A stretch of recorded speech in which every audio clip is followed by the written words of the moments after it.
Welcome to episode 200 of Respawn Aim Fire, the kick-ass irreverent gaming podcast from Affable Idiots.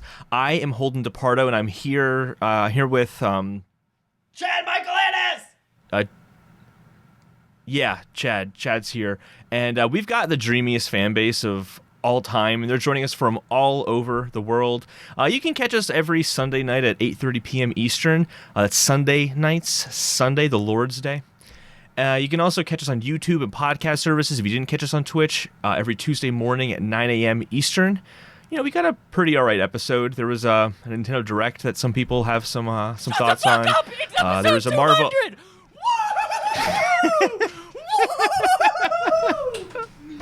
Did you think I was coming from the door? You silly little bitches, you. What's up, everybody?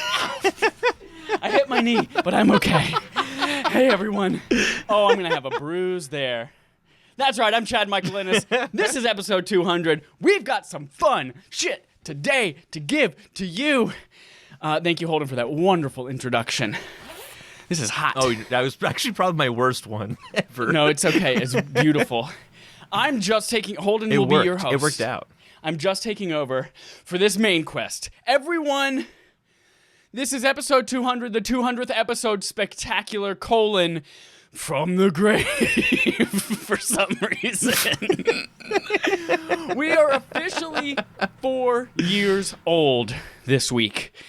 Our first podcast was way back 4 years old. 2017. Last week of February. We were tiny little asparagus popping out of the dirt. When this thing came out. You're right. The Switch. We planned it around the Switch launch. We did the week before. Yep. So that we could do Horizon Zero Dawn and get our bearings before the Switch actually launched with Breath of the Wild. And look at us now. We were once Split Screen Gaming Podcast. We are now Respawn Aim Fire, part of the empire of Affable Idiots. Oh, I'm out of breath. My knee hurts. I'm going to throw up and go to bed. Everyone, we have 4 really exciting things to go over during this main quest. We got to talk about our website because we have a fucking website. What? Yeah, you stupid bitches. 2, we have a bunch of fun facts about episode 200. 3, we have Game on Game Show in the front. In the front? What? Did he say the front? Fuck yeah, he said the front. That's so exciting. This never happens. That's right. And then we also have our discussion that you participated in, the next gaming in decade. Nope. The next decade in gaming predictions. The next gaming in a decade. Gaming in a decade. All of that's wrapped up into this first main quest, starting with some of the most exciting news. The Affable Idiots website is live. Why the hell does that matter, Holden? Because it's Year of the Guest Part 2. Reprise. Woo! Woo! We met most of you little tiny baby birds last year, 2 years ago. It was 2 years ago in 2019 through Year of the Guest. We invited a lot of people over to our show. We did some fun things. I am still out of breath 7 minutes later. Yeah, I'm like, if this were me, I would be out of breath the entire rest of the episode. You're way better shape than me. It's because I'm wearing the windbreaker inside. Like an idiot. You broke the wind out of you completely. I broke the wind, all in the wind in my body. Yeah. So here's the thing. We met most of you 2 years ago through Year of the Guest. We want to do it again. It's been a little bit in quarantine where we had guests on occasionally, but we want to make it more of a regular thing. We are ready to meet some more. We're ready to re-podcast with some of our old friends. So what does that mean for our website? If you go right now, this is me tapping on your keyboard really quickly. If you go right now to affableidiots.com, the very first thing you'll see on our website is a survey that you can fill out to let us know, hey, this is my name, this is who I represent, this is when I'd like to come on, and we're going to be podcasting with you, PDQ, pretty darn quick, ASAP, PRN, that's when necessary if you're a nurse. I learned that because my neighbor's license plate was hug PRN, means hug when necessary. But not only does our website have that intake survey right on the front of it, but it also has really cool links to all of our stuff that we do, whether it's Respawn Aim Fire, AAWI. By the way, this time Year of the Guest expands to AAWI if you want to be just on a fun discussion podcast. And then the third thing is on there is all of you. All of our lifelong friends that we've had on our show in the past. You know, we've linked to their stuff in our show notes occasionally as they've been on. But we wanted a place to highlight all of you. So if you go there, you can take a look at all of our guests. You can see what content they provided, get links to it, go follow them, go tap their bottoms. And so that's really exciting. So head over to affabilities.com, check it out. Very exciting. And if you're not there already, because we don't have everyone's information yet, send us your info, reach out, and we will absolutely put you on, because we want everyone to be there. Yes, if you were like, I was on an episode 14 years ago, and you guys don't have me listed on there, I was like, we want to put you on there. Please, reach out. Send us your links. Anyway. I said just be clear on the prerequisites on that. Been on our show, or we've been on your show as well, because there's some people that we've been on their show, they haven't been on ours. So kind of either way that it works counts. Boom. Go to affabilities.com. We'll say that 17 more times during this episode 200. Wait, we should say it 200 more times. 200 more times. Speaking of 200, we're getting 200 water pours today. Oh, yeah. Part number 2. That was a messy one. I thought that was going to go all over your went pants. Nowhere. Or something. It looked like it was going to fly I've had everywhere. messier ones that look tamer. That's what she said. It's always the buttoned up ones that go crazy in the bedroom. Number 2. Some fun thing. I think this would be really fun to do. They do this on Beyond. They do this on some kind of funny shows. Every milestone, they go and read some facts. Most of the time, it comes from a fan who's super dedicated and has a database. What's up? What the fuck's up, fans? Lifelong friends? You didn't have a database for us, so I made up a couple of facts that are fun. Here they are. This is episode 200 of Respawn Aim Fire, formerly known as Prince, formerly known as Split Screen Gaming Podcast, based on the novel Push by Sapphire, presented by viewers like you. Although this is technically episode 200, we've produced 251 pieces of content. So that includes side quests for game reviews, that includes BARF, that includes all sorts of E3 reactions. So there are 251 pieces of content for you to listen to. With over 55,000, almost 56,000 plays on audio alone. So that doesn't count any of our YouTube shit. So which is maybe another 100. So across 251 pieces of content. 100, not 100,000. Correct. We have 55,901 plays as of today, which is fucking dope. Thank you so much, everyone. 99 of those tracks have over 200 plays, hence episode 200, Inception. Oh, fuck, I forgot the glasses. Ah! Look at our glasses. We're going to have glasses on for the next couple minutes just because we have to get the most out of them. I spent a lot of time making this 200. 99 of those tracks there we go. have over 200 plays, which is dope. So, 200. What are some other things with 200? Well, I asked Holden, can you make a list of games that you've played for over 200 hours? And maybe even get the exact number of hours if possible? And Holden, you shot back with a very short list. And I was like, very short. That's nothing. And I looked at my list and I was like, well, damn, mine's also very short. So this is quite an achievement. 200 hours of play in one list. Let's start with your highest. Animal Crossing New Horizons. To no surprise to anyone. Animal Crossing New Horizons has over 400 hours in it. And about 100 of those were this week. The Legend of Zelda, all Breath of the Wild. Hours. Holden put 345 hours into. Most of that was in the first week. Then the third one, can you guess? It is another Legend of Zelda game, Twilight Princess. Now, this one did surprise me, and you said there's a caveat. Explain why you have 200 plus hours in Twilight Princess. Okay, first of all, I've played it a bunch of times. Not special modes or anything, but as a kid, I just didn't have many games on my GameCube, so just played it many, many times over. But there was a summer where Wait. You had the GameCube version of Twilight Princess? I did, yeah. You were the one Which person in the whole world who got the GameCube version of Twilight Princess? It is the superior version for sure. I don't think I've ever met anyone like you. So here's what happened. GameCube rocked. There was one summer where I'm like, I'm going to play Twilight Princess again, but when I sleep, Link is going to sleep. And I'm just going to leave my GameCube running. He's going to sleep in Hyrule Field. And that one playthrough took me 200 hours because it just playing the game and letting it run all the time. Did he so die I know that every is night? over 200 hours for sure. It worked out. I beat the game that way. There's probably about 100 hours more of playthroughs after that, but I'm fully aware of those 200 hours it took to beat that one playthrough. When you picked it back up, like when you sleep, Link sleeps. But when you're awake, were you constantly playing Twilight Princess? Like when you were awake, Link was going. Link would sleep for like 18 hours, and then I'd come back to him, and like it wasn't like I'd play it all day long. That was Breath of the Wild when I first got Breath of the Wild, not Twilight Princess. Got it. Okay. Then your fourth one, and this is a maybe, and I've got some guesses on my list as well. But maybe Pokemon Gold/Silver. Did you have both Gold and Silver?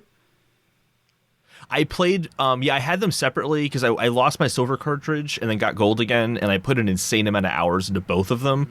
It probably equated to maybe around 200 hours. And I'm certain of that because the Gold copy, literally the battery died on the cartridge and I couldn't save anymore because I played that game so much. Well, you probably had the wrong brand of battery in it. Great game. Was it a Duracell watch battery? Dope. So those are your 4 games that you've put over 200 hours into. Probably. Yeah. I have 5 games. One of them's a maybe. The one that I know for sure, this is the only game that I have a specific number of hours for. Can you guess what it is? It starts with a D and ends in a 2. Probably Diablo 2. Dark That's Souls right. 2. Nope.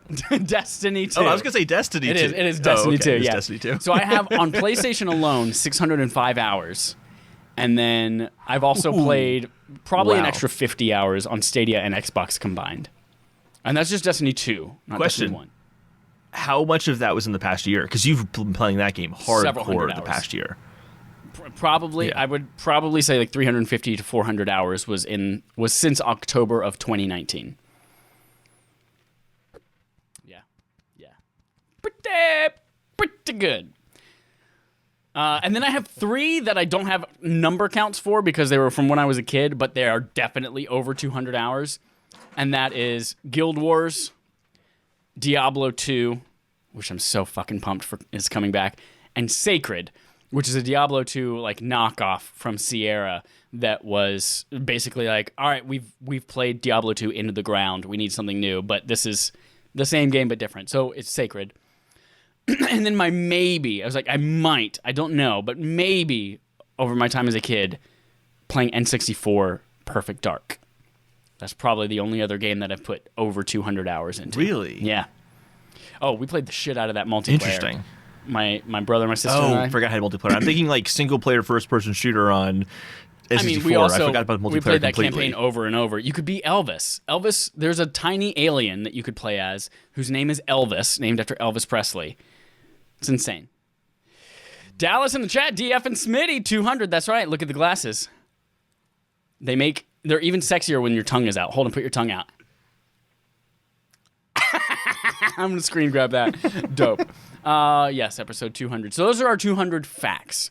But we can't just end it there. Part 3 of 4 of our main quest is Game On Game Show. The game on our gaming show called Game On. The gaming show on our game show. Game. We have a special one today, Holden. This one has a similarly brief title called Game On Game Show 200th Episode Special Edition Spectacular. Now with 12% more pep! Exclamation point. So Holden, because it's our 200th episode, we've talked a lot about games we played for 200 hours or more. I made a Game On Game Show centered around the number 200. And it is mostly just a bunch of trivia questions around that number. And it's just for you to go and guess. You can get points. I don't care what they are. So keep track of them, but don't tell me what they are. Yes, I know Holden's glasses are terribly arranged, but I told him if he moves, I'm not moving the glasses. Yeah, it's my fault. I've been moving around. In fact, you know what? It's time to take the glasses off. They're distracting me. Here we go. So Holden, we have 1, 2, 3, 4, 5, 6 questions. The first one is... We don't have 200 questions? No, we don't have 200 questions. We should have 200 questions. We have 6 200 questions. Just repeat them until we have 200. These are repeat 200 them the adjective questions. We have 6 200 questions. The first 200 question is... This game has the largest video game install size of all time, with over 250 gigabytes needed for full installation on PC, and is the only game over 200 gigabytes. Do you know what game this is? I mean, Call of Duty Warzone is my guess. Ooh. But it's probably not that though, because it'd have to be a specific. Would it have to be Call of Duty? You're not right, but you're not No, wrong. because because Warzone includes the most recent Call of Duty game as well, so that wouldn't work. All right, so what? All right, I'm wrong. What is it? No, you're not right, and you're not wrong. Okay, that's confusing. The answer is Call of Duty Cold War, which includes Warzone as a download as well, as part of it. I was very close. Yes. Very Call of Duty close. Cold War, 250 gigabytes, and it is the only game of all time whose complete package requires more than 200 gigabytes of space. Apparently, it's because of the audio. They don't compress the audio, so it has better sound or something like that, and that's why the That file makes size sense is because so like large. their bread and It's not butter just is like, audio. look at how realistic our guns sound. Yeah, exactly. 200 question number 2. The second 200 question. These 6 games are the most expensive ever made, with development and marketing costs totaling over $200 million each. So there are only 6 games in existence that cost more than $200 million to make. Can you name as many of the 6 as you can? You don't have to get them in order. You don't have to guess their budget, but I'll tell you if you name it. Cyberpunk 2077, I'm pretty sure, is one of them. Cyberpunk 2077 is the second slot with $330 million for the budget. GTA 5. GTA 5 is number 5 out of 6 with $265 million. Red Dead Redemption 2. Not on the list. Really interesting. Wow, they really prioritized GTA 5 over Red Dead Redemption 2. They did. This is going to be tougher now. Okay, so I'm going to say probably not Nintendo games because I feel like they're too cheap. They would never spend that much on a game. Am I wrong? Am I right? Is there no Nintendo games? I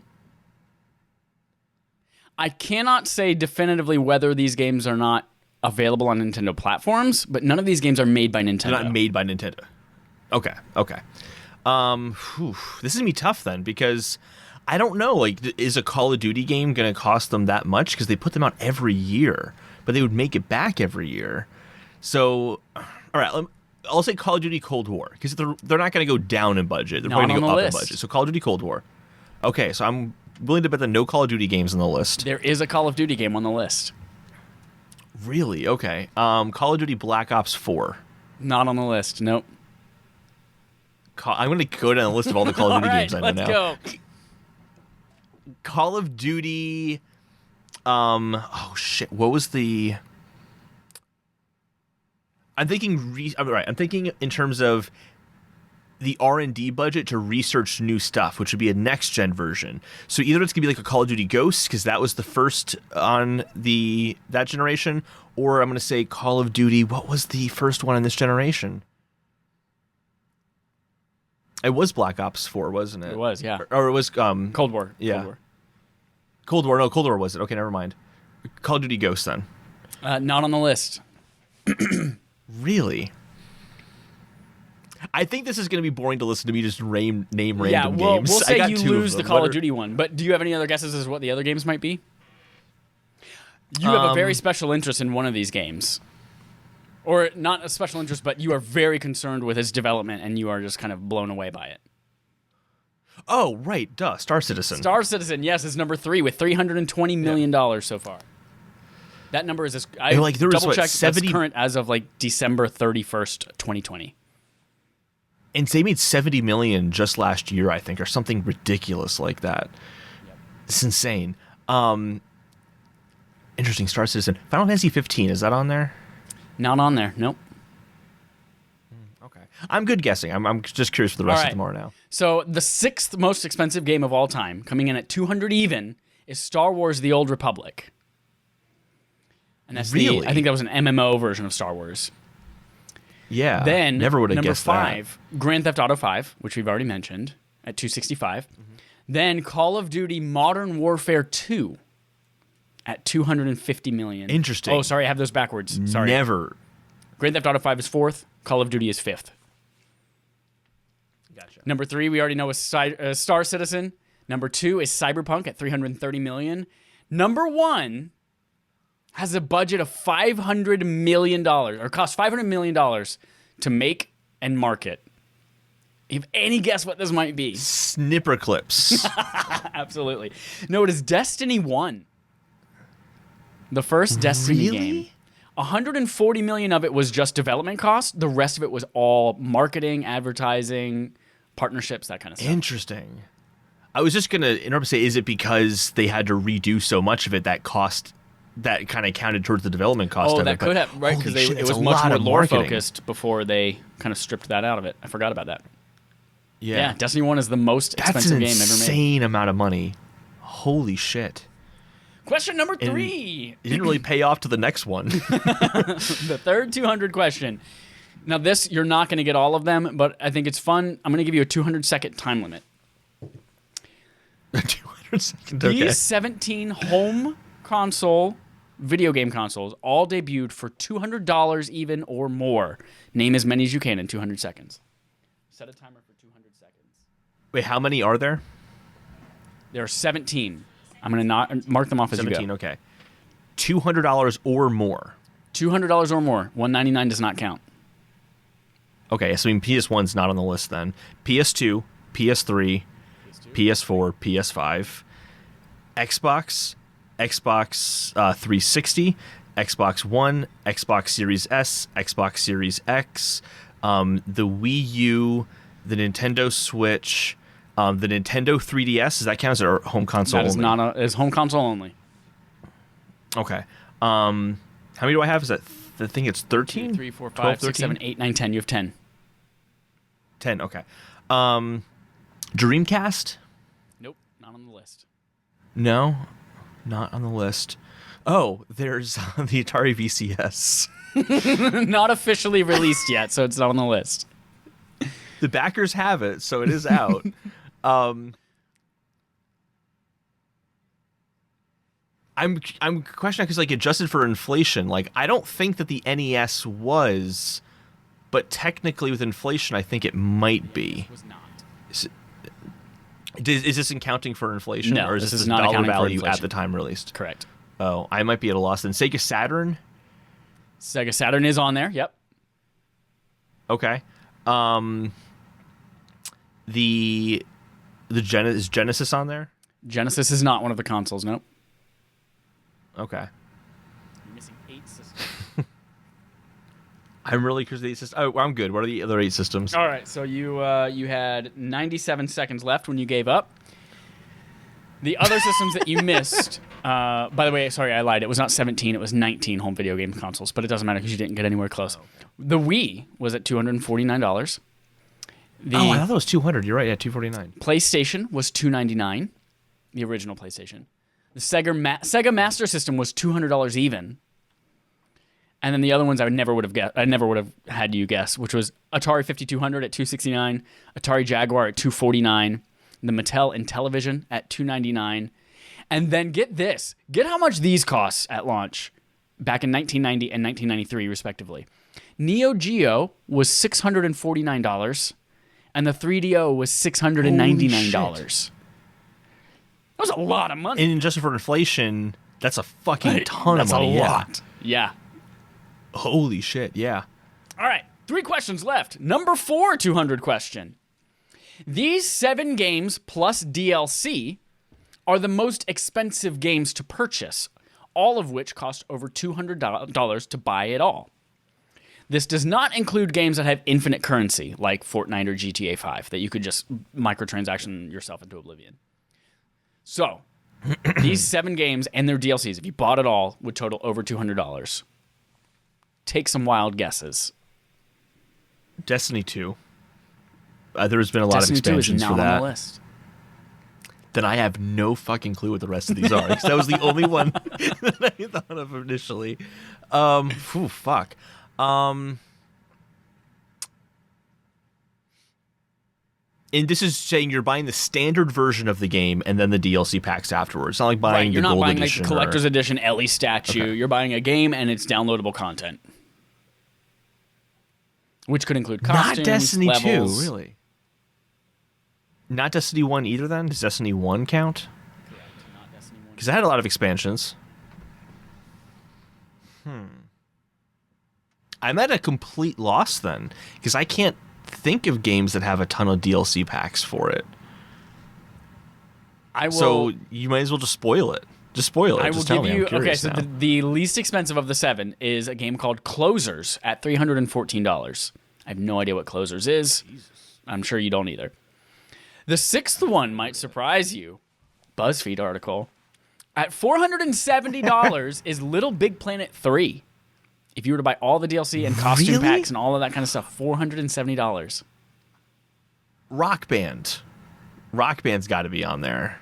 So, not Rock Band. You're kind of close, Rock Band though. 2? Not the Rock Band franchise.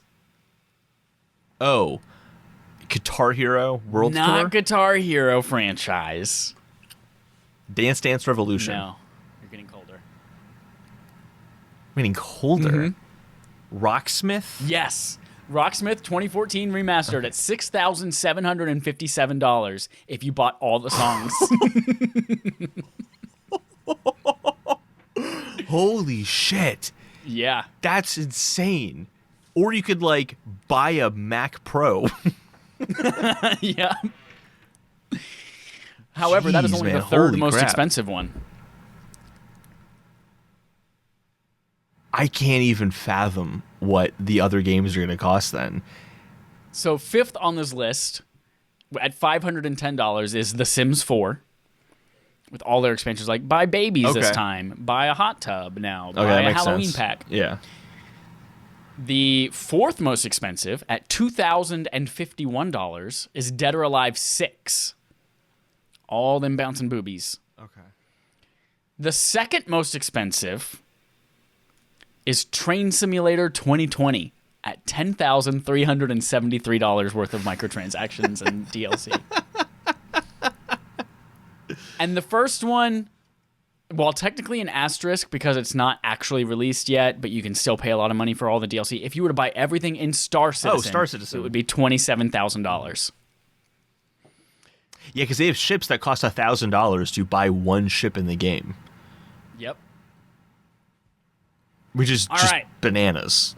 2 questions left. Number 5, 200 question. You're not going to get any of these. I'm going to try to give you clues to them. But these outlets ranked hundreds of games. These games were number 200 on their list. So I'm going to give you 4 different outlets rankings, or whatever they're called in their year, and you're going to guess what game was number 200 on that list. The first, in February of 2000, impossible. in February of 2006, Nintendo Power, for their 200th issue, concluded its 200 greatest games of all time. What do you think was bottom of that list, number 200? I will give you a couple of Okay, so clues. this is It is a tried and Nintendo? true. Yeah, it is not necessarily a Nintendo game, but it was a Nintendo available on GameCube. Okay. The game came out on GameCube. okay. It is a tried and true blue collar simulation. So helpful. I'm gonna say Bloodborne. Nope. It's very blue collar though. You can think about the movie Twister. There's a line called "We got cows." It's going to be very relevant to this game.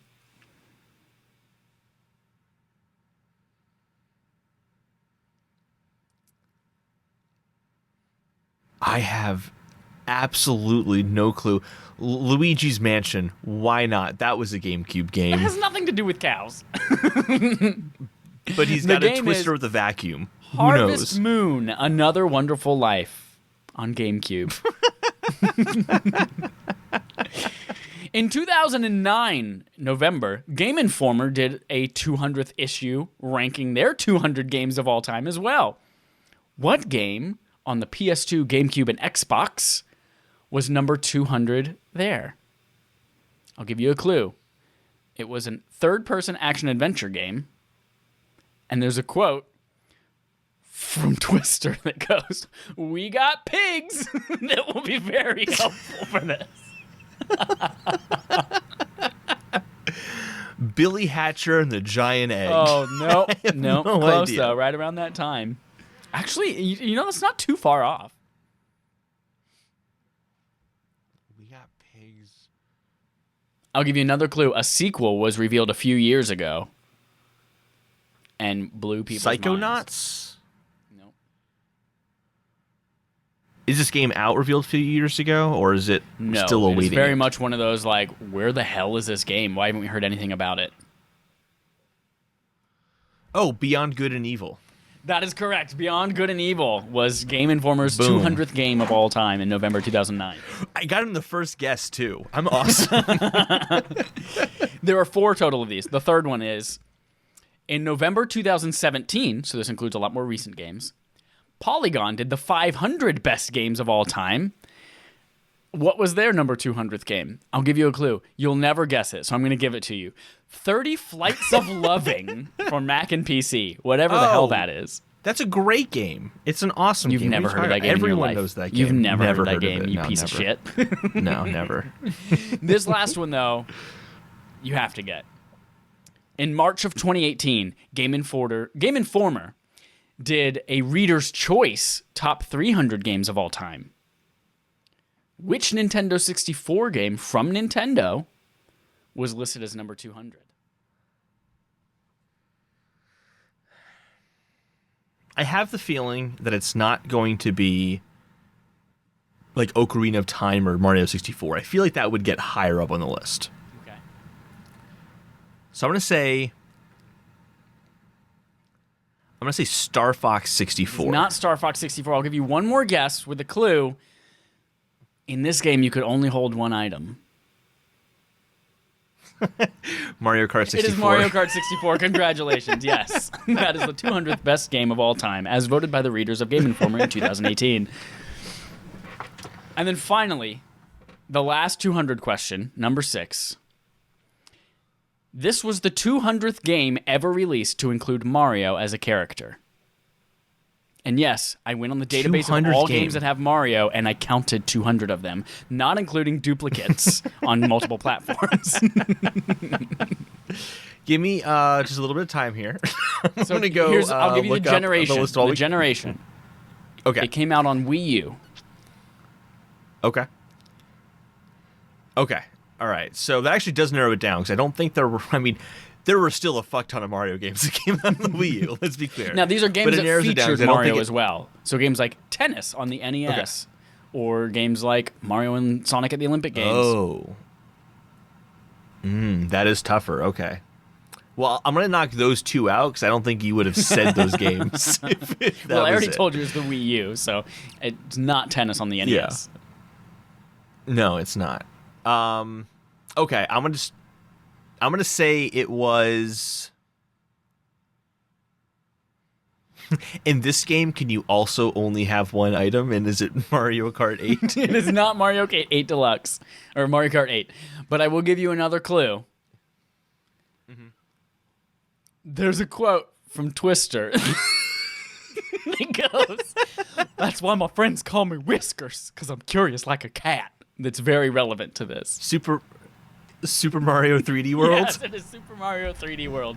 Was the 200th Boom. game to ever include Mario as a character.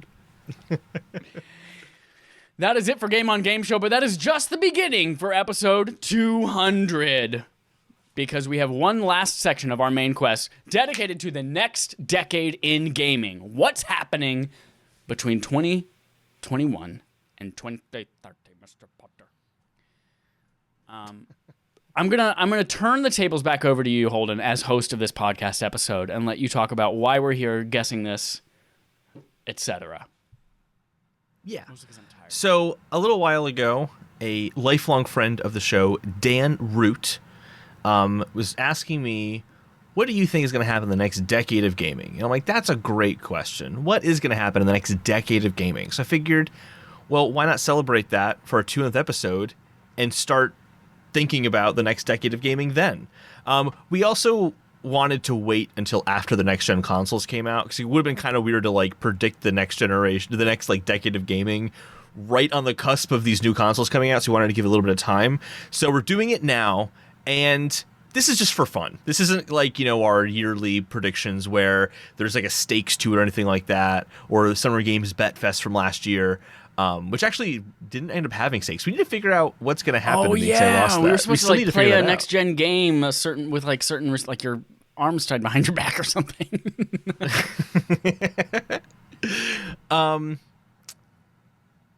So we're just kind of spitballing on what are some things we think are going to be happening in the next decade of games. We each have you have 4. I have 5. Four, you have 4. Like larger enveloping predictions for the next 10 years of gaming. But I have some pretty straightforward ones. Good. So we can kind of go back and forth, I think. I started thinking about this. I'm not going to give a prediction now, but I want to give some kind of setup to it. I started thinking about all right, well, what happened between 2010 and now? And we were like halfway through the PS3 generation's life cycle, and I'm like, there's not a whole lot that's happened. Like, we've got the integration with social media and streaming that really came about. We have like games as a service came about. VR got introduced. But there's not a lot that's happening, because you're thinking, oh my god, 10 years, so the future's gonna be here. We're gonna be playing in our flying cars, and it's like, no, we got to tame our expectations a little bit. Yeah, that's exactly where I was too. I'm like, you can't go too crazy with this, because 10 years really isn't that long, especially when you only really get 1, maybe 2 generational upgrades per decade. So it's not that much is going to change, but it's still exciting to think about nonetheless. Do we want to? I have 5, so I think I should go first, because when we go back and forth, I think we'll kind of end up on the same point. And kind of with that in mind of things aren't going to change that much. Do you know what's not going to change that much? What? Nintendo Switch, that style of Nintendo console, this little hybrid thing that has Joy-Cons that, come apart and all that, that's Nintendo's vision for the next 10 years. Ooh, you think all so? All the Nintendo weirdness of they're doing something crazy, experimental. Switch allows for this because they can make new types of Joy-Cons for Switch 2 and all that. So they can kind of keep this model and still experiment a lot. It's kind of the perfect platform for Nintendo going forward, because what's kind of nice about Nintendo Switch is that I can take it with me everywhere I go, but I can also play it at home, and it's such a perfect setup.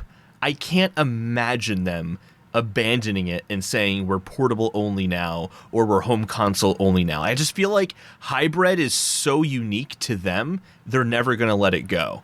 And again, then it opens up for more experimentation later on. So kind of in the next decade, I feel like we're going to see a lot of crazy shit. Think Ring Cons for, Ring Fit Adventure. Yeah. We're going to see those really weird experimental things. We're going to see 2, Electric Boogaloo.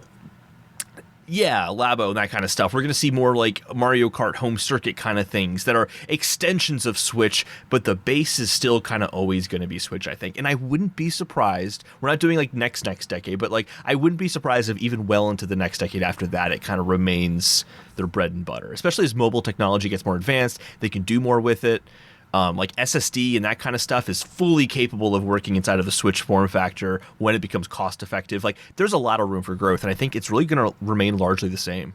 Do you remember 4 years ago, almost to the day, when we were having discussions about, oh man, when the Switch comes out, they're going to have so much possibility with the Joy-Cons. They're going to have GameCube games on the virtual console, and you're going to be able to take it off, and they're going to have split GameCube Joy-Cons that are the GameCube controller. And 4 years later, here we are, and we have tennis for NES on the virtual console. No, I think that's a good prediction, though. I think that's you're right. They have a lot of room to explore, and if it ain't broke, don't fix it. You think they'll have replacement Joy-Con type things for the new experience, or do you think that they'll have a new console, but you could also use your old Joy-Cons with it as well, with the equivalent of Wii Motion and Wii Motion Plus? Yeah, I think it's going to be exactly like that, where they might say, hey, here's new Joy-Con Plus, and it has vitality sensors built into it. They can incorporate those kind of technologies into the form factor that already exists. So yeah, I feel like we can definitely see stuff like that. And this also keeps in mind too, we're going to see a Switch 2. It's just that Switch 2 is going to look like Switch 1. Yeah. Interesting. Nice. My first prediction is that, I think I've mentioned this on the show before, but the next big thing, So like graphics was a big thing for a long time, and now it's like SSD and loading, and game design is a big thing now. I think the next big thing in technology 10 years from now will be NPC AI. The AI that makes our enemies smarter. That it's going. No, we're not going to have in open world games anymore. They're going to take like actual logical paths from one point to another. They're not going to like walk around and bump into railings and shit. And they're not going to say, "Follow me while I talk on this quest." And they're going to walk at 0.8 the speed of what you're supposed to walk at, so that you have to like run a little bit and then slow down and then run a little bit. AI is going to get so much better. Their bodies are going to face the right way. They're going to have like canned dialogues during conversation is going to be super smart and 100% natural, and they're not going to have to worry about that. And then I think another big part of it will be, and this is foreshadowing my second prediction, but I won't mention the second one yet, is that lip syncing will get a whole lot better.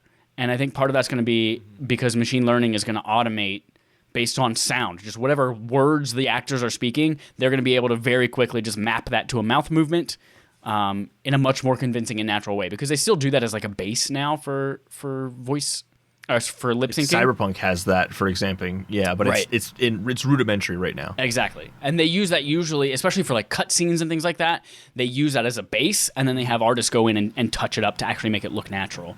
But I think it's going to get so much better just automatically with machine learning over time. Mm-hmm.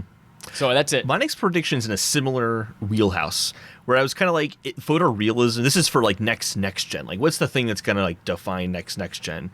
And I think that you're right. I think that kind of stuff is absolutely going to be happening. Like, it's going to be these like subtle things that make a big difference in terms of the believability of the world. And I kind of feel like looking at things like Demon's Souls and how fucking incredible that looks, and how like next gen games like how Unreal's meta human people look, and how realistic they look. Like I think we're kind of at this point of diminishing returns for approaching photorealism. That if you really want to kind of get past this uncanny valley, you really want to make the world more believable. I think what you're saying is absolutely true. That NPC AI is a huge part of that. I think another big part of that too is just realistic physics that much better replicate things like hair and how hair responds to like when things move about it, and like really subtle things like that. Like you're not going to see clipping and things like that where, you know, a character walks through a rock. Like your character will respond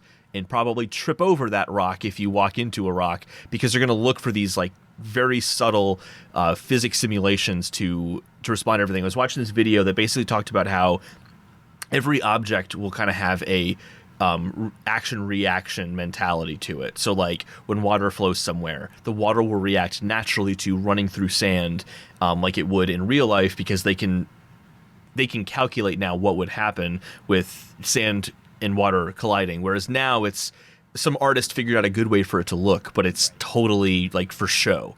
And I feel like we're going to get past that, and worlds are going to feel more believable, because it's not about how good it looks. It's going to be about how realistically the environment responds.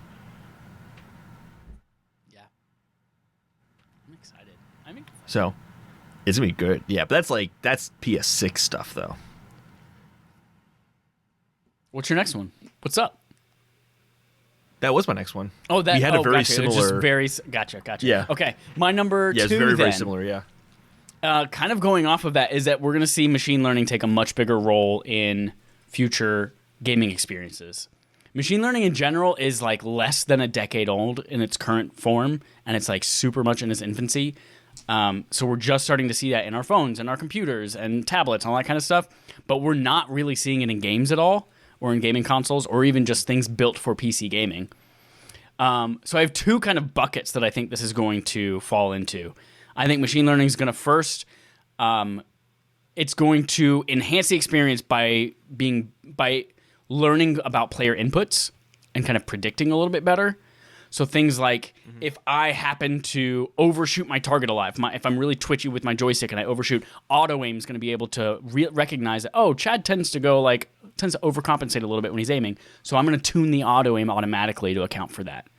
So I think things like auto aim will be better and more accurate.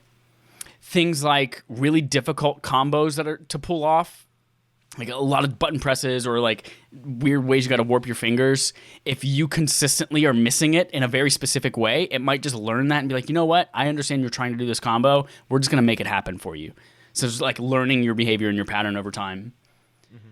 And then I also think that based on player inputs, they're going to be able to adapt like levels and enemy types in a couple of cool ways.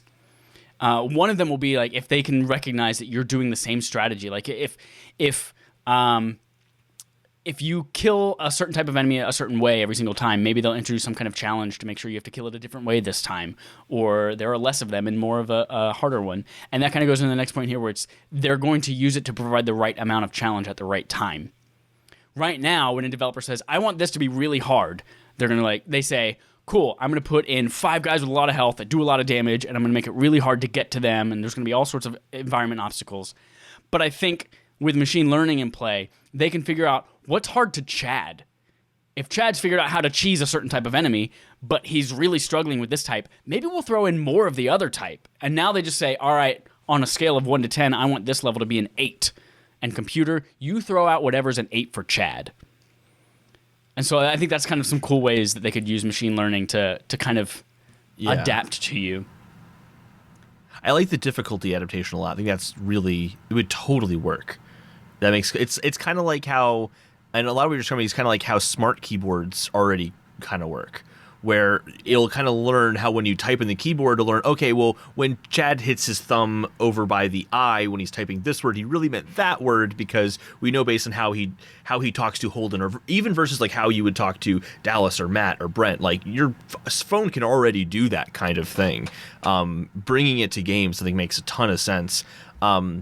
I think it was Google was talking about with Project Stream, before they even talked about Stadia, they were like, part of the way that we can get it to be responsive is by predicting what the player is going to want to push. Right. But that's simpler, because you would know, like, the player's probably going to want to attack because there's an enemy in front of them. Right. What you're talking about is kind of like the next evolution of that, where it gets more complicated into nuances specifically geared towards like your behavior. That's really interesting. I'm really curious, because I think you're right about like auto aim and that kind of stuff. I'm really curious how the kind of Souls-like people would respond to that, if you know what I mean. Like, is that going to be seen as like, can you turn it off, or is it just part of auto aim, or is it baked into certain games, and then that's like a stupid casual baby game because it like does like I'm kind of curious like what kind of conversations will surround that. I think it's going to be a tool, like an API provided by PlayStation or provided by Xbox or whatever's around in 10 years. The developers can take advantage of, but it's absolutely something that you can put in your games, but you don't necessarily have to. Yeah. But the second thing that I think about machine learning is not only is it going to be able to like predict things based on your inputs, but also it'll be able to offer you on a system level conveniences based on habitual behavior. So that might mean, like for instance, right now, every single day almost at 9 p.m., I hop on my PS5, I open Destiny, I go to the game chat, I hop in the Fireteam chat, and I go, with Dallas and Matt. And if my PS5 can learn at 9 p.m., go ahead and turn itself on, and as soon as it gets to the home screen, there's a little notification that says, press the PlayStation button, and we'll automatically launch Destiny, put you in this group, and join voice chat. Just based on, habits and normal behavior. So I think like you're going to see conveniences like that. You're going to see right now you can schedule game downloads during times that like I wanted to download things and updates between 4 and 6 a.m. when I'm not awake. But I think it's going to be able to get a lot more personal as well. So like if it notices that you're up till 6 in the morning playing games, but then you also happen to be sleeping until 12, maybe it'll save that for like a less congested traffic time or something like that. But the last cool thing that I think like we might be able to see, this is a total like, it's one of those you look at the future and like, what if AI could do this? But I think they're close already.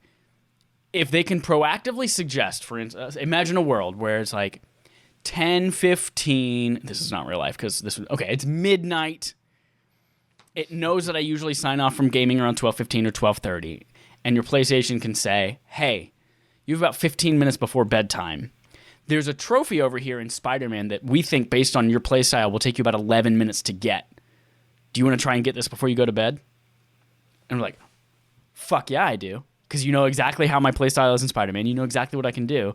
And I'm done with this game right now, but I still have like 30 minutes before I'm ready for bed. I think those types of experiences would be super great. Or, hey, you're right before the end of this game, and it's going to take you 20 minutes to get through that mission. Do you want to go ahead and do that before you go to bed? And I think they're close, but it's not in a machine learning way right now, where if you look at the activity cards on PlayStation, and it's like, this mission, you're 35% of the way through it. It's going to take you 15 more minutes. But that's very much you look at it, and it's like, I have to go there and say, oh, how long is this? Oh, it's that much. I want it to proactively say, hey, we think you can do this. You want to finish it? I'm like, fuck yeah, I do. Or not even in the game I'm in. It's like, hey, Little Big Planet, you haven't played that in a while, but this trophy is really easy and it'll get you closer to the platinum. I'm like, fuck yeah, I want that. That'd be dope. So that's my whole machine learning bubble prediction. Boom. My next one is about Bethesda. Oh my god. There's been a lot of scuttlebutt about... I owe us 198 of these. There's been a lot of scuttlebutt and kind of conflicting messages from the executives at Bethesda and Microsoft about what this means and all that kind of stuff. We've heard everything. Here's what I think is going to happen. Games will still continue to release on PS5 through 2022. And then after that, everything will be an Xbox exclusive game, meaning that it's available on Xbox Series X, Series S, whatever the generations that come out after that are. It'll be available on PC. And if you are a PlayStation user and you want that game, you can get it through the cloud and you don't have to buy an Xbox for it. But Microsoft still gets that 30% cut that they wouldn't have had to give Sony. And that's how they're going to get people into their ecosystem. Because a lot of their language has been around... we think gamers should be able to play games regardless of where they are, no matter what the screen. And the way they talk about their Bethesda acquisition is very, very similar to how they talk about just Xbox Game Pass and xCloud to begin with. Like, when I look at the kind of things they're saying, it doesn't scream to me PlayStation. It screams to me just like they've been talking about with Game Pass and xCloud this entire time. And it seems like that's the direction they want to go into, but I think they recognize two things. One is that there's kind of a hesitation amongst the gaming community on this, because it just does kind of feel weird. It would be as if Nintendo started releasing games on other consoles, or if Rockstar didn't release GTA 5 on every console. It'd be that kind of like seismic shift of like, whoa, like we got to comprehend this. Yeah. So they need to ease people into it. So, like, maybe if Starfield's coming out in the next 2 years, like, maybe that's going to be on both consoles. But after that, it's all going to be within the Xbox ecosystem. And that's just the way that it's going to be. That's the way the cookie will crumble. That's what I think is going to happen with that. That's the way the cookie will crumble. I don't think they bought $7.5 billion worth of Bethesda to not keep it for themselves in some capacity. I think they would lose money by keeping it on PlayStation. Yes, people would buy it on PlayStation, but they'll make more money if they keep it in their own ecosystem. Someone will use xCloud to play Elder Scrolls 6. They just will. That game is too huge. I had a really dumb thought right now for a second that I immediately discounted, but I would love to know your opinion on it. Do you think that they might buy Bethesda for the talent and abandon some of the IPs and maybe just use that team to make something brand new that's Microsoft only? That's possible too. Like, do you need another Wolfenstein game? For right now, at least, in the near future? Why not have those guys work on an Indiana Jones game just for Xbox users and that kind of stuff? I feel like, I think that would make sense because they need to kind of find their identity, and Bethesda's really good at creating games with identity and charm and uniqueness to them. They're an incredibly unique developer, for better or worse. But overall, like their companies offer a lot of really unique experiences. So I think it's totally valid. Yeah, but there's no way they're gonna say, hey, let's forget about the Fallout IP or the Elder Scrolls IP for a little bit. There's no way they're gonna abandon those. No, they won't abandon those, but they might say, we don't need Dishonored. We don't need Dishonored anymore. Or we don't need the Ghostwire game. Like, that's fine. Deathloop, it was a one-off. Yeah. Let's have those guys work on something new just for us now. And I guess the kind of final point of this, when Phil Spencer talked about we'll look at PlayStation games on a case-by-case basis, I think he's really just looking at things like Deathloop and Ghostwire Tokyo. They were already announced for PlayStation 5. In that case, it's still going to come to PlayStation 5. That still totally fits in their case-by-case basis. And the other part of it is, if Starfield comes out within the next, before the end of 2022, it comes out on PlayStation 5. If they release DLC for that game, it's going to come to the PlayStation 5 as well, because they're not going to cut users out of that. Like, they're not going to be assholes about it, but eventually we can eventually famous. We're going to want to become famous according to this really weird spam message that just popped up in our... So yeah, to simplify the prediction again, PS5 will still get Bethesda games through 2022. After that, their games will be exclusive to Xbox. Nice. I think that is spot on. Apply directly to the forehead. My number three prediction of 4. These are much less detailed than my first 2 were. Is that I don't think a decade from now cloud gaming will be a normal thing. Like, it will not be the norm. It's not going to replace console gaming. It's not even come anywhere close. It's still going to be a completely niche way to play games. But I do think that Amazon and Microsoft are going to be the 2 kind of major players with server technology and delivery infrastructure. Like, we already know Sony's partnering with Microsoft for that kind of thing. I think Amazon, doing AWS and they're going to be another major player for that as other companies branch out and try to do streaming. But I know, controversial. I don't think Google and Stadia are going to stick around in any major way a decade from now in a way that's disruptive. I think Amazon's going to branch out for sure, and they are taking the slower approach to gaming in general, but I think Google's not going to be in there in a major way. Yeah, that was my 5th prediction, but I had the same exact prediction. I just can't imagine that. Like, there's kind of 2 style of gamer, I feel. There's us kind of console, hardcore gamers, if you will, and then there's the mobile kind of more casual gamers. And I feel like the way Stadia was pushing for cloud was more of this, like, how do we get the mobile gamers to want to play console games? And I'm like, I think that's kind of like saying, how do we get someone who loves art house films to go see Transformers? Like, it's just, they're different. Like, are people who like YouTube videos only and don't watch TV and movies and just do YouTube, like, how do we get them to go to the movies? They'll do that if it's available on this service. Like, no, they're just different types of games, and they're separate. And I feel like someone who is kind of in our wheelhouse of games, we already want to buy these consoles. We want the local experience. We want the highest fidelity at convenience, and that shift it could happen in a few decades, but it's not going to happen in this decade. There's just no way, even with the adoption of 5G. And then I totally agree with you on Amazon and Microsoft being kind of the top players.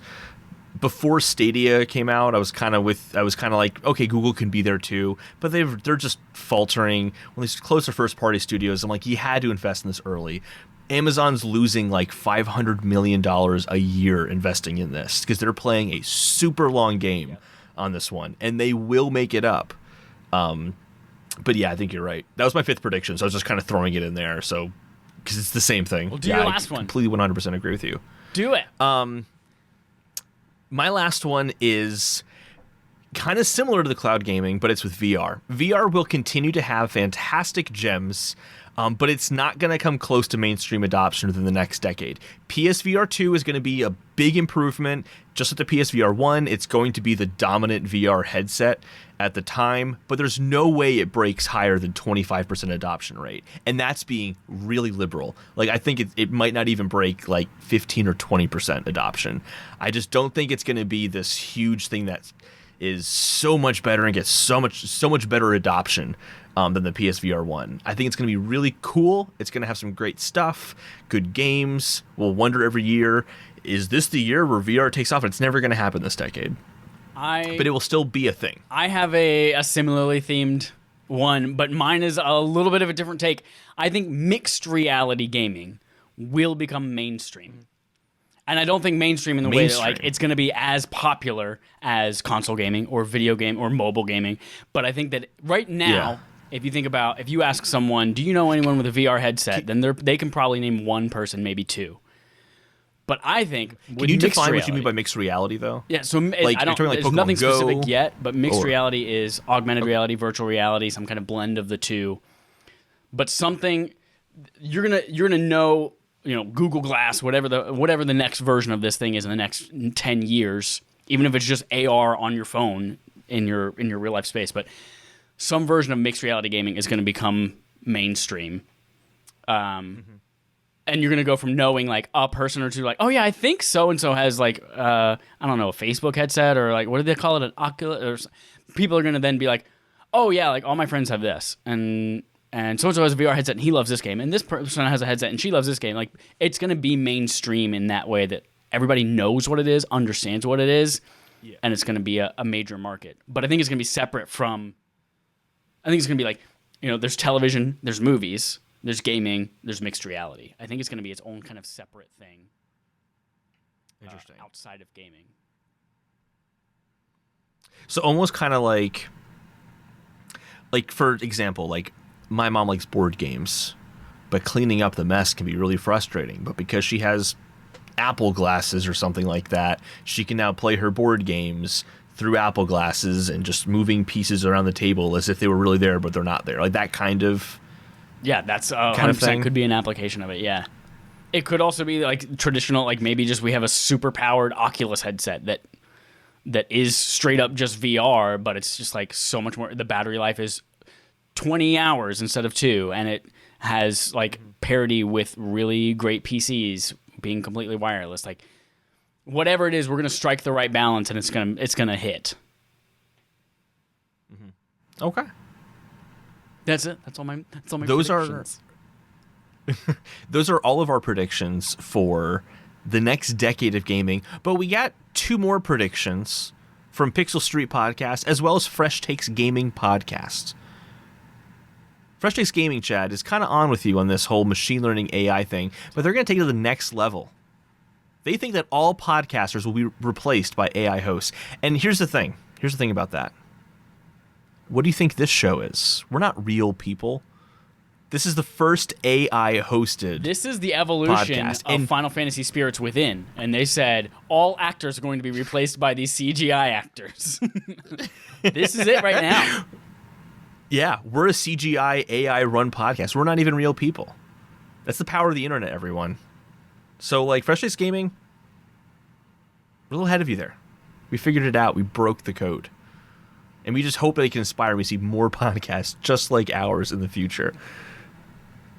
Pixel Street said, there will be a civil war between Pixel Street and Respawn Aim Fire. It will be a long war, and many bystanders will be hurt. Only one can come out on top. Oh, you said video games. Well, we might get like a Mario game or something like that.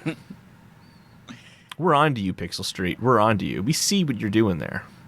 Can you imagine if we didn't get a Mario game this decade? Watch your back, Pixel Street. What were we saying, Chad? Can you imagine if we didn't get a Mario, like a full 3D sequel Mario, like Galaxy, Odyssey? If we didn't get one of those this decade, that would be hilarious. If the next Mario game became like Half-Life 3, and like Nintendo refused to talk about it, and they would never say anything.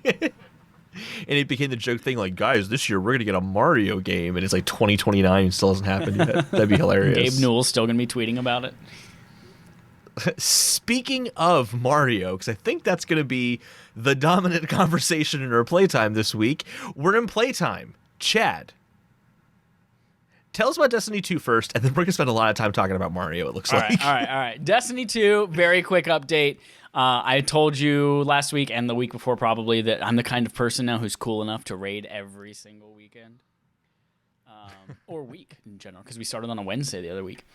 We did it again this week, and spur of the moment, we're just like, hey, what's going on tomorrow? Anyone want to raid? Yeah, we do. Great. Get together at 9 p.m. Guess what, Holden? 2 weeks ago. What? The Deepstone Crypt raid took us about 7.5 hours over 2 days. Last week, the Deepstone Crypt raid took us about 4.5 hours. So we cut our time almost in half. This week, 1 hour and 40 minutes. Wow. Boom. In one night, one sitting. We beat the first encounter on our first try. Increased by machine learning developments. That's right. Our brains are learning. This was also what's great about this time is that this was the first time that we've done it with 6 people who have all done the raid before. Like 2 weeks ago, we had to introduce 2 new people to it. Last week, we had to introduce another new person to it. This week, we were like, we're all pros, yo, and it paid off. I remember last year, not even last year, it was September and October, sitting there during the moments of triumph. I'm looking in there. I was like, what does it cost to get a seal? And it's like, oh, you got to get 18 triumphs. And I look at the triumphs. I was like, complete this raid, complete this raid, complete this raid. I was like, well, fuck. I'm never getting any of those. Look at me now, Mom. Hour and 40 minutes, and it's only going to get better. And I have a full set of the Deep Stone Crypt armor, and I look fucking badass. But the armor itself is, like, the rolls on it are not really great, so I'm not going to wear it right now. But when transmog becomes a thing, I'm going to look so fucking cool. So that's it. Destiny 2. Still going. Still great. Papa John's. So you were looking good in Destiny 2. I have a very important question for you, Chad. Were you looking good in a cat suit in Super Mario 3D World? So here's the thing. My birthday came around. It was Wednesday. Thank you, everyone, for all the wonderful tweets about happy birthday. Oh, wait, there were none of them. But I did get a lot of text messages, so thank you. Thank you, lifelong friends, for the text messages. But I need a public display of affection so that people understand that I'm loved. It's not enough for just me to know. I need the world to know. Just kidding. Anyway, so... I do need to say this. I have talked to Nintendo, because I sent Chad a text on his birthday, and I'm like, hey, man, don't worry. I made sure that Nintendo's going to be... Yeah, I said... Well, I didn't lie. Nintendo lied to me. I said, hey, man, don't worry. I got the word in for you, Nintendo. They said they're going to announce Donkey Kong Country sequel for you today. And you were like, yes. And then Nintendo fucked with me. Made me look like a damn fool. On my birthday. So I was here. My mom had to go get her phone fixed because it completely died. And so while she was gone, I was here with the kids, teaching them school and stuff like that. And then right afterwards, I was like, you know what?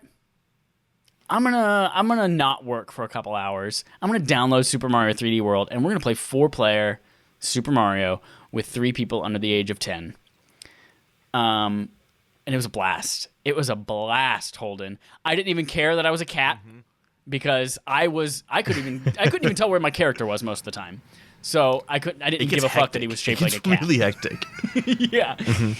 So there were 4 of us on the screen. I think it does a really great way of dealing with having 4 characters in a 3D space like that, all on the same console on the same screen. It was great. It was a blast of a time. I can't wait. We beat 2 worlds in about an hour together, and even having like a 5-year-old and a 6-year-old trying to dodge Bowser's bombs that he's throwing while kicking them back at his car and all that shit. Like it was so much fun. So I'm very excited to play the rest of it. Again, the cats are not as bad as you think, everyone.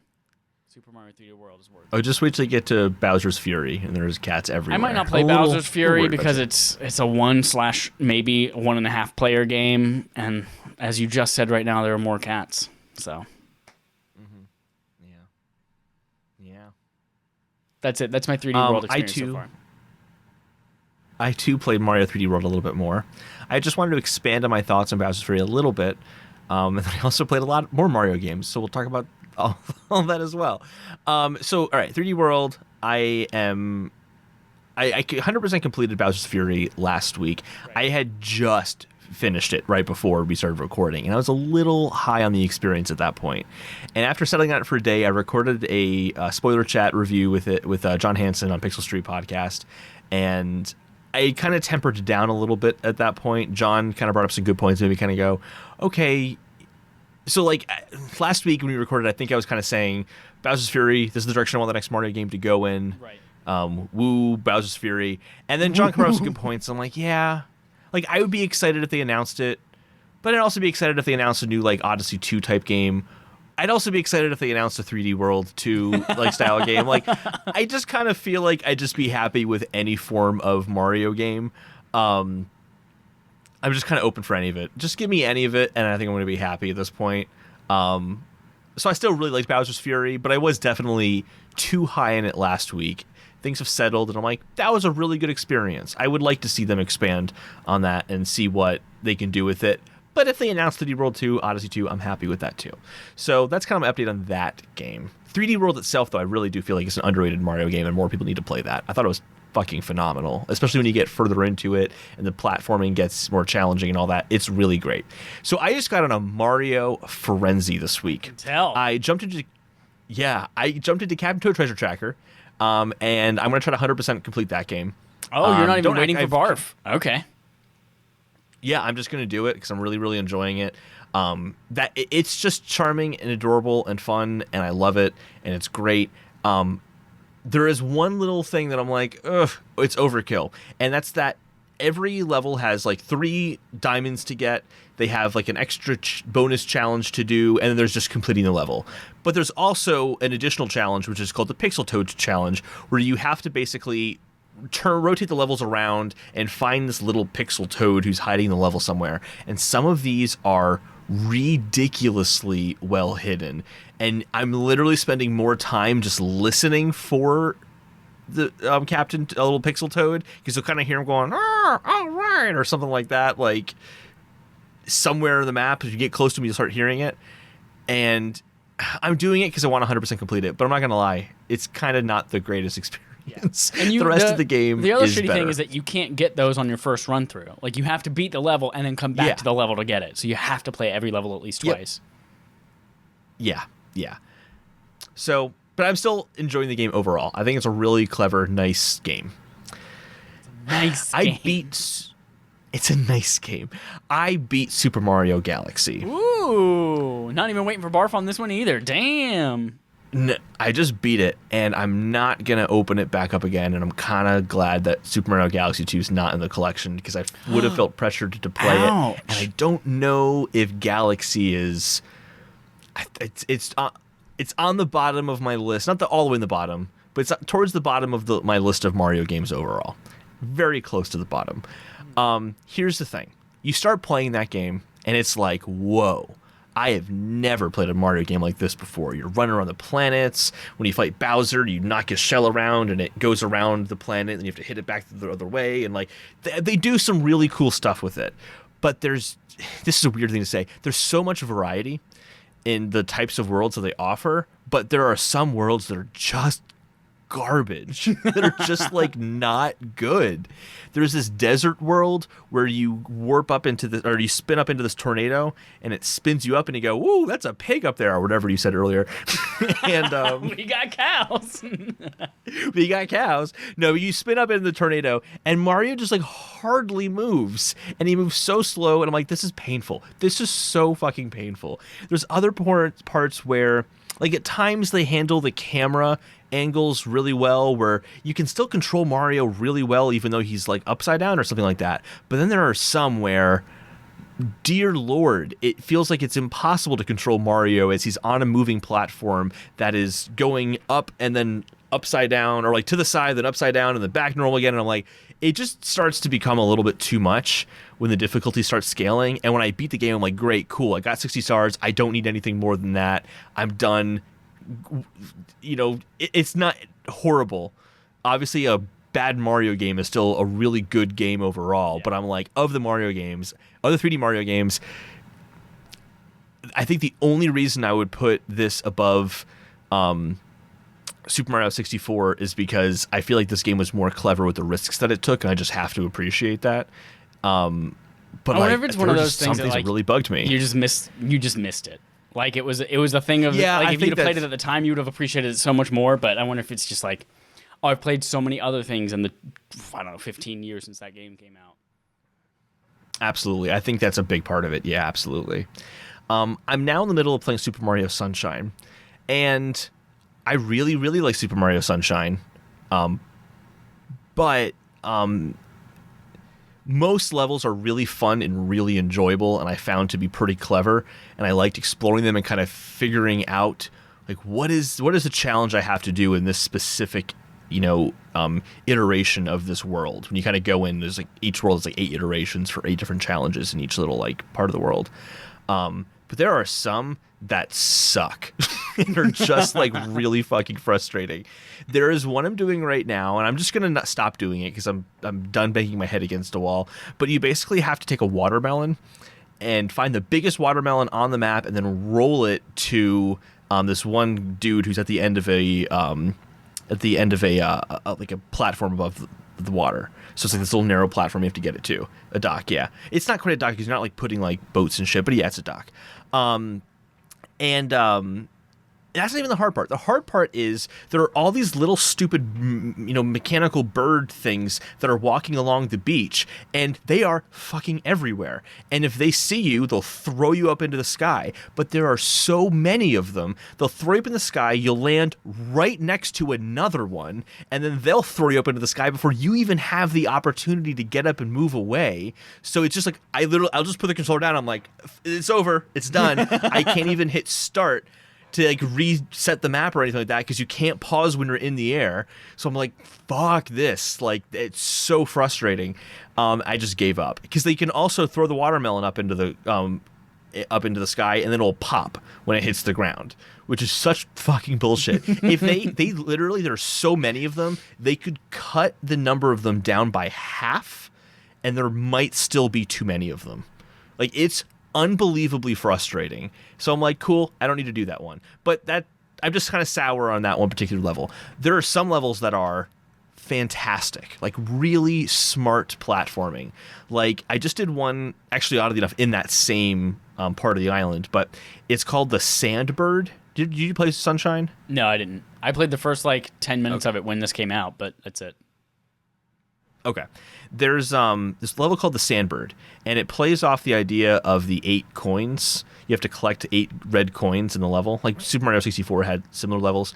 But all of them are on top of this sandbird that is flying in the sky. So it's like its wings are flapping all over the place. It'll veer off and make turns, and you have to navigate on top of the sandbird and get Sounds all like of Shadow them. of the Colossus. And then it is, yeah. It's like, imagine Shadow of the Colossus, but it's like a platforming challenge. It's really good. And then you realize, there were only 7 of them on the bird itself. I have to wait for the bird to get up to the top. So then it becomes just a challenge of staying on the bird as it's doing these moves. That was a really good level. I loved that level. Really, really good stuff. Overall, I think what I like about Sunshine is just the aesthetic of it. I like the environment. It's just so specific, whereas I feel like Mario games try to create this odyssey, if you will, pun totally intended, where you're going across multiple areas. Like, you go to the fire area, the water area, all that. And this is just, we have one large area. It's Isle Delfino, and there's different parts of that. Margaritaville playing in the background. Exactly what you do the entire game. And everything is centered around that tropical premise, and it's just such a specific Mario game that I'm like, this is actually kind of cool. It has a very different feeling, and it controls really well. The camera gets some shit, but I don't know, for a GameCube game, I didn't think it was that bad. I think the camera's better than it was in Galaxy and 64, but that's not a surprise because that was N64. So I think it's a really good Mario game. I like that one a lot. That's a lot of Mario talk. Sorry about that. Done with Mario.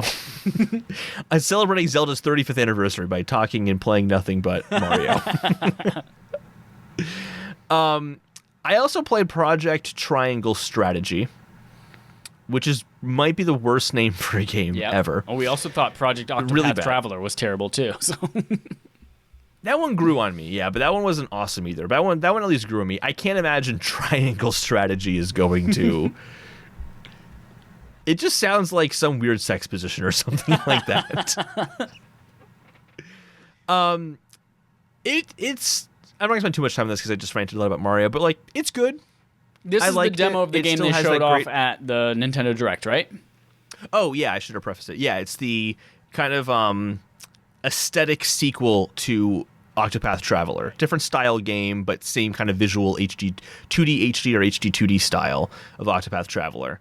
And it makes me just want to go back and try to play Octopath Traveler again because I love that art style so much. But the tactical combat in this, I'm a fan of tactical games like that. Not like a super fan, but I do enjoy them. And this has kind of felt like a pretty standard tactical game where I'm like, I'm not really seeing much unique, not too much that's unique in it that I am compelled to even do the second half of the demo. Yeah. But if it starts getting good reviews, I might check it out. one like small thing I did like about it was when there's so many characters, but whenever a character is talking, you can hit the profile button and it'll just give you like they are the lord of like this kingdom, nice. or they are, and I'm like, that's actually kind of a nice way. Like imagine watching Game of Thrones and you can just like be like, that guy again, who's that guy? It was a second screen experience with Xbox Smart Glass where you could watch Game of Thrones. Was there? And on your tablet it would tell you, oh, this is the king of blah blah blah, and it would show you a map of where their kingdom lives while you were watching the show. Even more in depth than this game. And I think that's nice for a game that has different kingdoms and many characters that populate those kingdoms with different political interests, that kind of stuff. So like that's a nice touch. I like that, especially in a 2D game where it might be harder to tell who they are because they're a pixel character. Right. So there's some good things in there for sure. But I just overall think that's not for me. And that's our playtime this week. We are an hour and 20 minutes in. But we already had our Game on Game show. So this is true. Keep that in mind. We're moving into our main quest now. We have a lot to talk about in the quest log, though.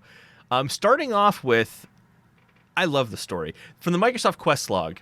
New Microsoft program could help devs make games more accessible, says Ian Walker at Kotaku.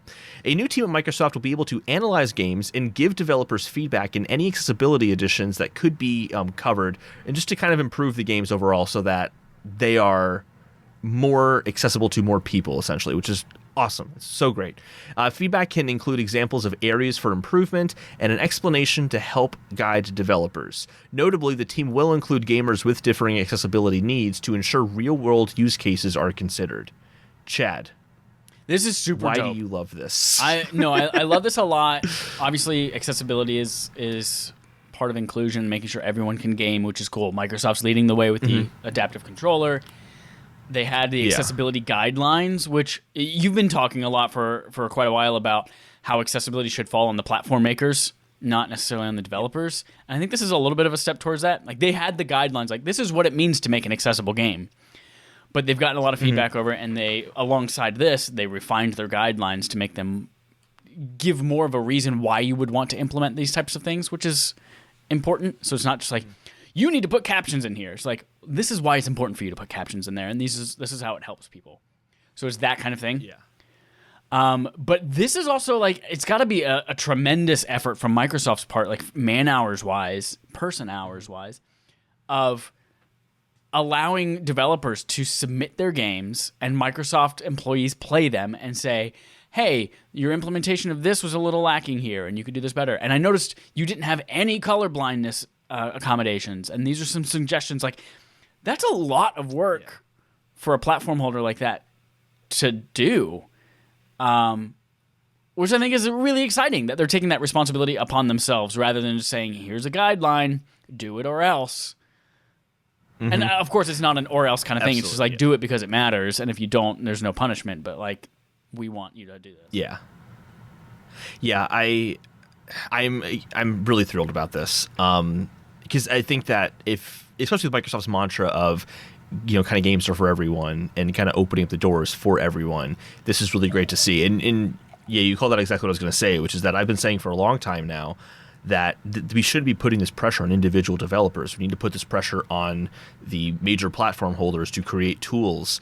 And I was thinking along the lines of like APIs and things in the software toolkits for Xbox or PlayStation or Nintendo to help with this. And I still think that conversation needs to happen. I didn't anticipate this, and this is a brilliant idea. Like, this is really, really smart. And it's really ballsy of them to do, because like you were saying too, like, this isn't a profit-based thing. Right. They're not going to make money off of this. This is just, they want to do something good. And that's awesome to see. I'm very curious if they'll start to put this into the review process for the game. Because like when you submit a game to Xbox, they'll test it out, make sure it doesn't crash and stuff. I wonder if this will merge into that at some point and just they'll just give developers accessibility report and say like, hey, your game crashed this way. We also have concerns that it might not be colorblind accessible, like that kind of stuff. Maybe it'll delve into that eventually. But this is an awesome, awesome step. And I really, really hope that other companies take this on as well. We will see. But yeah, this is the way. This is the way. I like too that this is I don't know, this could be I doubt it's going to have a huge impact. But for a lot of times, like Ubisoft or other developers would like reach out to specific individuals to say, hey, can I get your opinion on our build of this game, and how, like, people who had certain types of disabilities, and say, is this accessible? How can we improve this? I wonder if this will be the big box version. Like, this is Walmart moving into a small town with a bunch of individuals who make their money by consulting for Ubisoft. And now Microsoft's like, nope, come through our process. And said, I doubt that's going to have pretty much any impact. If anything, they might even partner with them. Who knows? Yeah. It's also, this helps too, because one of the kind of concerns I had with the approach of putting the impetus on the developer to resolve accessibility issues was that it's really hard to predict the accessibility needs of every person who's going to be playing this game. And this is going to help developers seek out solutions that they never would have thought of. Yeah. So it's great. It's good stuff. This next story in the Sony quest log is interesting. This was brought to my attention, and I didn't even hear about this. A friend brought this to my attention last night. I think this is weird. I'll explain the story and I'll tell you why I think it's weird. PS5 APU breakdown reveals that some Zen 2 FPU parts are missing, says Michael Herodens at PlayStation Universe. Twitter user Fritzgens Fritz took a picture of the APU, which is the accelerated processing unit. It basically just means they're combining a CPU and a GPU onto a single chip. They noticed that there were missing components from a factory Zen 2 chip. That's just the summary of the story. But I was noticing when looking into this that there are a lot of outlets and a lot of people responding in comments to these outlets saying, oh my gosh, certain PlayStation 5s are missing components inside of them. And I'm like, that's what I thought when I first read the headline. I was like, what? Is mine missing a piece? It's really a confusing headline, and it's very... But that's not what's happening. This is really straightforward. This just basically means when they say they have a custom RDNA chip in there, they had an RDNA 2 chip and said, hey, we don't need all of the features of this RDNA 2 chip, so we're going to save money by having a customized version of it that doesn't include those parts. They've been saying this since July of last year. They've been saying this kind of stuff. Like, there was a PlayStation engineer who came out and said, it's between RDNA 1 and RDNA 2. That's all this means. This isn't anything to be worried about. It's just totally fine. Yeah. Essentially, if you think you're not missing components. Hey, we have a chip that you can use on a variety of different types of devices. And when you put it in a PC, you're going to need to do a lot of different types of things with it other than just play games and watch videos. Yeah. And then with a PlayStation, you're like, oh, I don't need to make sure this can run all sorts of different types of programs that are meant to do all sorts of different types of things. So let's work with this hardware, or let's work with this chip manufacturer to say, hey, can we take out some of those things and reduce the cost a little bit so we can make our PlayStation a little less expensive? And I'm like, cool, great. That's all that means. It's not that, oh my God, these are shipping without pieces of your processor in it. Yeah, and this is not even just common to video games. This is for example, whenever Apple makes their own processors, they're really taking a guideline of ARM chips and then customizing the guideline for their own needs. It's a little bit different because ARM is open-ended, whereas AMD is a closed system. But it's the same kind of idea. This happens with if you want to partner with Samsung to make a chip or Texas Instruments to make a chip. You go to them, you kind of see the catalog of what they have to offer, and then customize from there. It's just extremely, extremely common. I just thought this was an interesting story. I just wanted to bring it up for that reason. It's interesting. So your PlayStation 5 is totally fine. It's not missing anything. It's just the way our Lord and Savior Sony decided to make it. And we saw all inside of it already from Astrobot, and we know that it's beautiful in whatever way that it manifests itself. Nintendo Quest log here. Before we get to the Nintendo Direct, last week we talked about the Nintendo Concierge Service, and we both wanted to contact the Concierge Service to see if they actually offered good recommendations or not. I didn't do that. I Chad, didn't either, did you do no. that? I didn't. But Rebecca Valentine in a new gig at IGN did. Exactly. This is good work by her. This is a good article. She said Nintendo's new concierge service gives surprisingly great game recommendations. It's a long article. We're going to cover some of the things in here, but I recommend checking it out because this actually was cool to see. So basically, Rebecca made herself known as a journalist with the intention of understanding Nintendo's new offering right off the bat when talking to her Nintendo representative. She did the getting started option, choose your next game option for scheduling an appointment with them. She found that despite coming in with a lot of knowledge on Switch, she specifically calls out reviewing the console a lot and playing 500 hours of Animal Crossing. Like, she knows her shit, and she definitely does.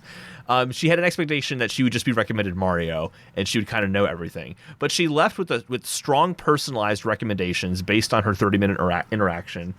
It's worth mentioning that the representative recommended game demos. So basically him kind of saying, hey, like, you should try these games out before buying them and see what works for you. And basically Rebecca didn't kind of seem like there was this expectation that, or this pressure from the person on the other line to like buy a game. It wasn't necessarily about that. It was literally just about offering recommendations and leaving it at that. There was no push for a sale or anything like that.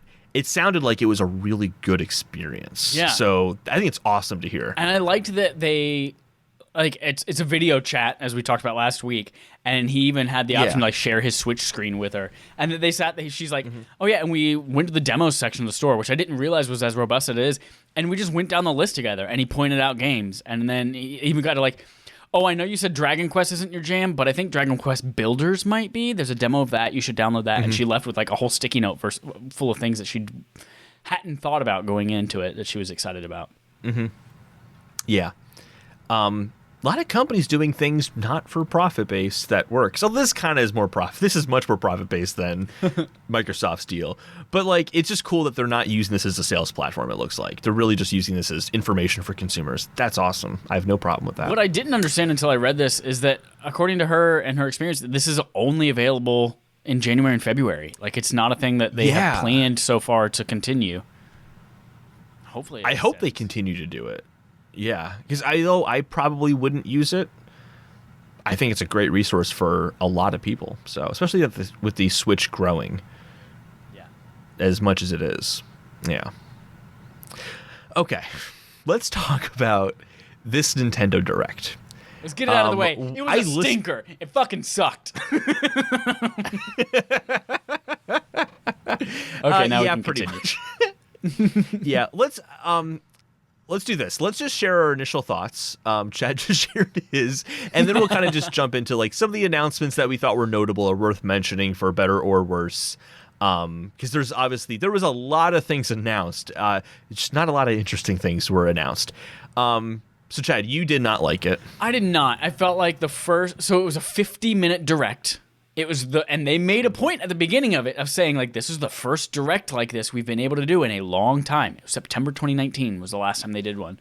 And they made a point to say that up front. And 50 minutes of this direct, probably like 40 of it was along the same lines of, oh, do you remember this game that came out 4 years ago on PS4? It's coming to Switch this summer. Do you remember this game that came out 2 years ago on PS4? It's coming to Switch this summer. Oh, you know this franchise that we've already made you aware of? Well, I know you didn't care about it last time, but it's coming this summer. All of their games are coming this summer, by the way. And then the last 10 minutes are where any announcements of note were made, and they weren't even that exciting the way that they revealed them anyway. So that's my general thoughts on it. Yeah. I'm not as harsh on it as like a lot of people online are, but I wouldn't say I'm favorable towards this either. Like, after a year and a half almost of not having Nintendo Direct, like a real like Nintendo Direct, they needed to come to this with more. They really needed to. They could have spread this across like 2 partner showcases over the next 2 months, and I think that would have not pissed people off. Like, there were some big announcements, but it was not worth the 50 minutes. No, not 50 minutes for sure. I want to rattle off just a list of games that could have been tweets like, hey, this is coming to Switch on this date, that they spent too much time saying, these old games are coming to Switch this summer. Hades, Ghosts and Goblins, Plants vs. Zombies, Battle for Neighborville, Stubbs the Zombie, Tales from the Borderlands, Legend of Mana Remaster, The Outer Wilds, Miitopia, Fall Guys. Fall Guys was actually kind of exciting to see on there, but all of these games that are just like, cool, we know what these games are. We've played them if we care about them, or we don't care about them anymore. Oh, great, they're on Switch now. Like, that did not need to be half of this Nintendo Direct or more. Mm-hmm. Yeah, it was too much. And that's the kind of thing they could have broken off and put into a separate partner showcase. And then even, like, God, even the big things they did announce, I think the way they did it kind of left with more questions than anything. We'll talk about Zelda in a second, but, like, I'm excited Splatoon 3 was announced. I can't wait for that game. My initial thought was, God, but they already have Splatoon 2 in this console. Why don't they just add more content to that? But there's actually a 5-year gap between Splatoon 2 and Splatoon 3. So I'm like, okay, that's justified. I think that's okay. Also, 60% of that trailer was just watching them literally do nothing on a subway. Yeah, so the first thing I thought was, oh, this isn't Splatoon 3. This is a spin-off of Splatoon that's like single-player focused. That's what I thought too. Takes place in this cool new setting. And I'm like, and then they said Splatoon 3, and I'm like, oh, I'm excited for that. But like, you spent a lot of time teasing what this game is probably not going to be. It's probably going to be a Splatoon 2 with a lot of improvements. It's kind of at least what I'm expecting it to be. So it was an odd introduction to that game, even though I'm still excited for it. And I'm like, I think they would have been better off. They would have been better off, I think, showing some Breath of the Wild 2 content there. And I say that because they're clearly preparing. They said they're preparing to show off more of that game. I'm still certain that game is coming out this year. This didn't deter me from thinking it's going to come out this year. But I feel like that would have been a better way to invest their time than saying Splatoon 3 is going to be coming next year. I don't know. That just seemed strange to me. Let's talk about Zelda, though, for a second. Okay, so it's the 35th anniversary of Zelda. They clearly know. There's no way that they don't know that people are anticipating something happening for Zelda's 35th anniversary. There's no way they aren't anticipating that. There's no way they aren't anticipating people wanting to see Breath of the Wild 2 content. We know that specifically because they openly said it like, hey guys, we're not talking Breath of the Wild 2 right now. More information come later this year. But the way they did it was such a fucking tease. Yep. I saw Eiji Onuma and I'm like, oh my God, we're getting it. I was like, I got elated. And then he's like, we're not going to do it. It's kind of like as if it's your birthday, you're so excited, and then dad comes in the room and is like, hey, I know it's your birthday, but we'll talk about that later on this year. I'm like, what the fuck? But I want to know about that right now. I have cancer, and I won't be here next year for your birthday. So then they announced Skyward Sword HD. And Dallas has very, very sweetly wrote, fuck Skyward Sword. And then he added, to clarify, fuck Skyward Sword. He really doesn't like Skyward Sword. I'm curious, Dallas, have you played Skyward Sword before and that's why you hate it, or you just have no interest? He was on voice chat with us, and he said that, yes, he has played it before, and he didn't enjoy it. Okay. Here's my only complaint about Skyward Sword being there. I'm excited for it personally because it's one of the Zelda games I didn't beat, and I would like to beat it, so now I have that opportunity. Here's where I'm annoyed. It brings into question if we're going to get 35th anniversary content, if we're going to get collections and that kind of stuff. If they announce this right now, but then they're going to wait later on to talk about more Zelda stuff for a 35th anniversary. Very confusing way of doing it, I thought. Now I'm uncertain if we're going to get a 35th anniversary collection of Zelda like we did for Mario. I have no fucking clue because they didn't announce. This kind of confirms it for me that we are going to get it. Okay. Because I think this is a big enough announcement because it is the only game that has not been remastered. The only 3D Zelda game that has not been remastered yet. So they're finally like, I know you guys were waiting, and you're like, how are they going to do it with the motion controls? We figured it out. This is coming. It's the last one that we haven't done yet. It gets its own announcement. It gets the Joy-Cons, all that kind of stuff. And then I think that means, cool, now that we have that coming out and we can sell it for full price, later this spring or even early summer, they're going to be like, hey, in celebration of Zelda's 35th anniversary, you already can get Legend of Zelda Skyward Sword on July 16th. And remember the limited edition Joy-Cons. And also, to celebrate alongside it, after you've beat it, you can also get all the other ones. Ocarina of Time, Majora's Mask will come from a 3DS. It'll literally just be an up-res of it without jaggies. And then it will be Wind Waker and Twilight Princess HD on there as well, all on one disc, just like the Mario one.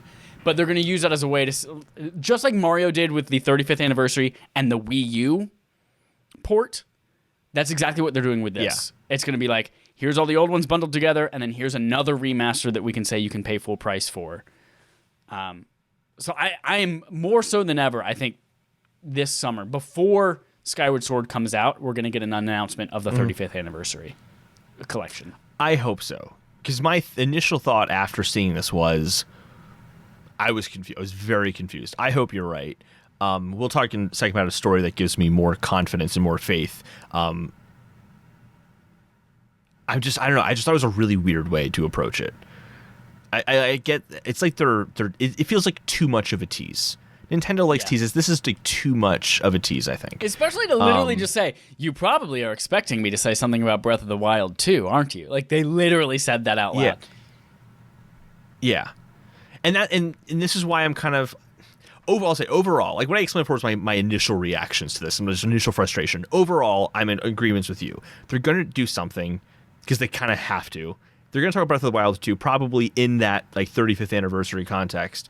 But like it's just I just can't get over how weird it is to lay it out like this. Like imagine if they in April of last year was like, and 3D World is coming to like Nintendo Switch later on, and they don't mention anything else. Yeah. And it's like, is that it? Like, is that it? Just I expect better marketing from Nintendo. They're really good at marketing, generally speaking.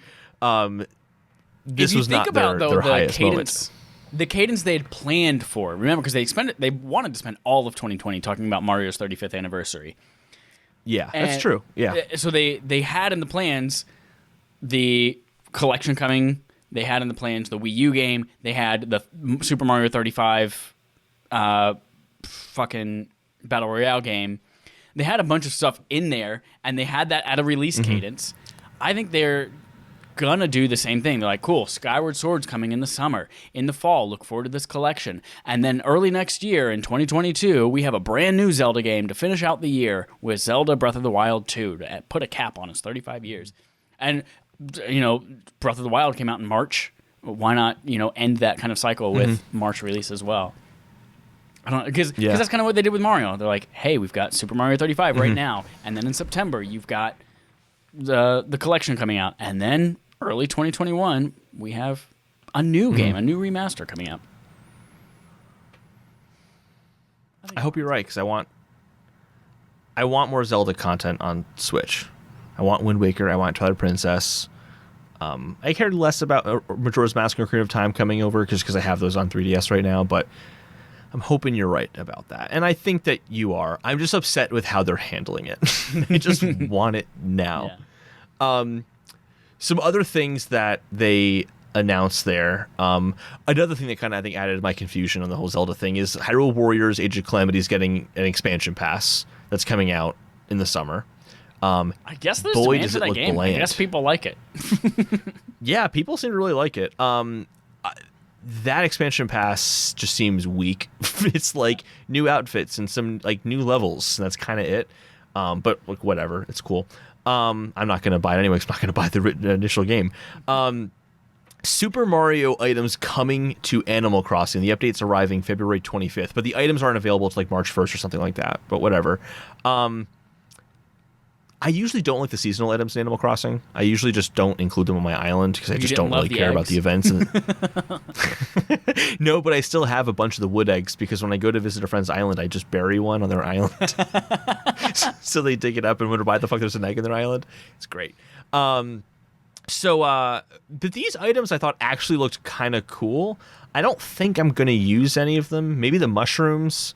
Those could be just good aesthetics in general outside of Mario, but that warp pipe is kind of awesome.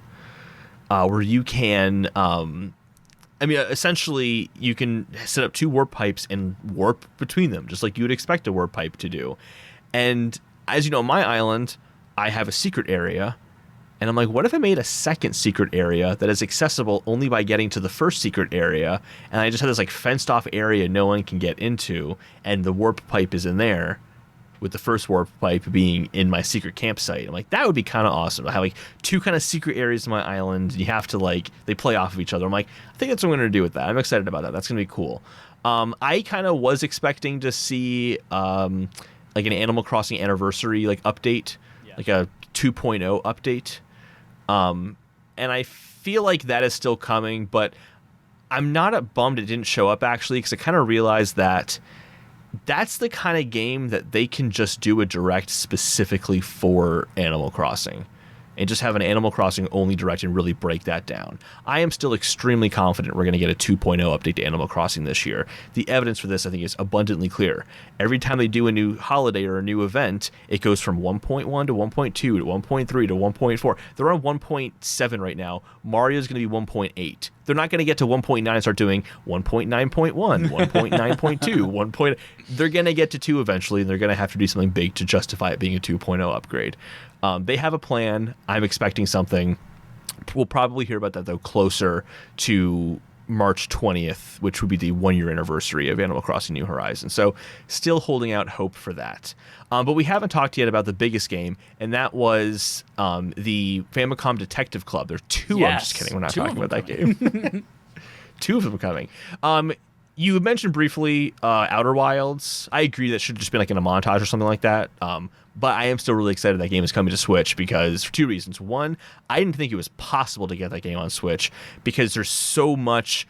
It's so CPU heavy with the simulation of the solar system and these huge objects like playing off each other. I'm like, how on earth could they put it on Switch? And I never thought it would happen, and it happened. I'm like, fuck yes, because there are people that I would love to play that game but don't have any other systems, so that's cool. Do you care about Mario Golf at all? No, I know people love Mario Golf, but I've never been into the Mario sports games aside from Strikers Charged, and tennis was this on the Switch was the worst thing that I bought on the Switch. So, you know, how fucking lackluster is Smash now? Like, we got a brand new Smash character. I saw that it was in Smash. I didn't give a fuck. Like, I didn't give a fuck that it was a Smash character being announced. I didn't give a fuck about who it was. Because, let's be honest, Xenoblade Chronicles 2 characters are just fucking... What's the fire? They're just Fire Emblem characters in disguise. That's all they are. Yeah, more swords. More swords. Just stupid people with big swords that I don't want to play with. Like, give me fun Nintendo history characters. Or the other third parties that are interesting. And bring Geno. Everyone wants Geno. Why don't they just bring Geno? Because clearly people want him. Yeah. It was cool how they revealed it, though. Because at first you're like, is this just more Xenoblade 2 content? And I'm like, no, this has got to be Smash Bros. I kind of kept going back and forth. I'm like, it's Smash Bros. You got me. But yeah, I agree. Like the announcement itself, I'm like, that's the character? Okay. But I don't play Smash Bros, so why do I care? That was pretty much all the big stuff that happened. We already talked about Project Triangle Strategy, the greatest name for any game ever. So not really too much there. The next story, we kind of touched on this, but I'll just briefly mention it. Rumor, Zelda's 35th anniversary will see the return of Wind Waker and Twilight Princess, says Liam Doolin at Nintendo Life. Liam Doolin pulled up a tweet from Andy Robinson, who's a journalist with VGC, Video Game Chronicle. He posted the following to Twitter. He said, for those disappointed with Skyward Sword Remaster, Wind Waker and Twilight Princess are 100% coming this year. So that's at least one good 3D Zelda he put in. I'm curious what he means by that, because Wind Waker and Twilight Princess are both really good. Probably means Wind Waker because he's a revisionist history kind of person. I bet he hated it when Wind Waker came out, but now he's like, it's the best Zelda. It's so good, though. So yeah, I'm in afterwards from the event. I've been feeling better, but the scars take a long time to heal. Just to think, scars take a long time to heal. We already talked about it's going to be Zelda Anniversaries, Breath of the Wild 2 happening this year. Actually, I don't think you answered. Do you think Breath of the Wild 2 is happening this year still, or do you think that's going to be pushed back? I think it's the first quarter. I think it's the first quarter of 2022. Today is like the 35th anniversary, or this week or something like that is the 35th anniversary technically. Yeah, today is. Yeah. So I think that's the way that they cap off the year. Just like with Mario, they capped it off with the Wii U remaster of 3D World. Like, I think that's what they do to celebrate. Yeah. I'm still holding on for this year, crossing my fingers. We'll see. All right, that was everything Nintendo this week. Moving on to the third-party quest log. I'm actually going to hand this over to you, Chad, because I think you'll be able to better explain this than me. The Avengers War Table. Yeah, so here's the thing. We're not going to spend more than 45 seconds on this. Avengers had another war table to let us know that it's coming finally to PS5 and Xbox Series consoles in March 2021. It's going to include everything you'd expect. Better frame rates, better loading times, upgraded visuals, haptics on PS5. Great. March 18th. Perfect. Still does not give me a reason to go back to that game. I'm not going to go back and play the same game with just better frame rate. But they did announce the Hawkeye DLC with dates, and it's arriving March 18th as well. It's inspired by the Old Man Hawkeye comics. They've got different types of arrows. Great. But I'm not going to play with Hawkeye in a game that's boring now, that's so repetitive. That like when you change up the game and introduce whatever V2 or V1.5 of Avengers is, that's going to get me excited. This does nothing for me. Play as another character in a repetitive game that you've already put 50 hours into. I think the next event's going to be more intriguing to you. This was BlizzCon 2021, had some good announcements and reveals from World of Warcraft 2. Chad, say it, Chad. From World of Warcraft 2 to Diablo. El Diablo. Yeah. Los hermanos. Pollos hermanos.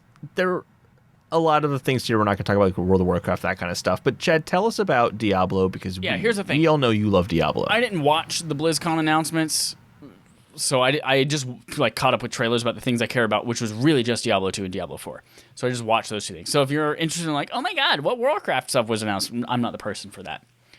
But side note, can you imagine that like last year we were talking about boycotting Blizzard and free Hong Kong and all that kind of stuff from BlizzCon, and now we're just like, I forgot everything that happened. Here's Diablo. I can't wait to play it. Oh, humans are weak. So yes, two things Diablo related were shown off. The first was that Diablo 2, the remaster that's been rumored forever, like the worst kept secret, actually got announced. It is Diablo 2 Resurrected.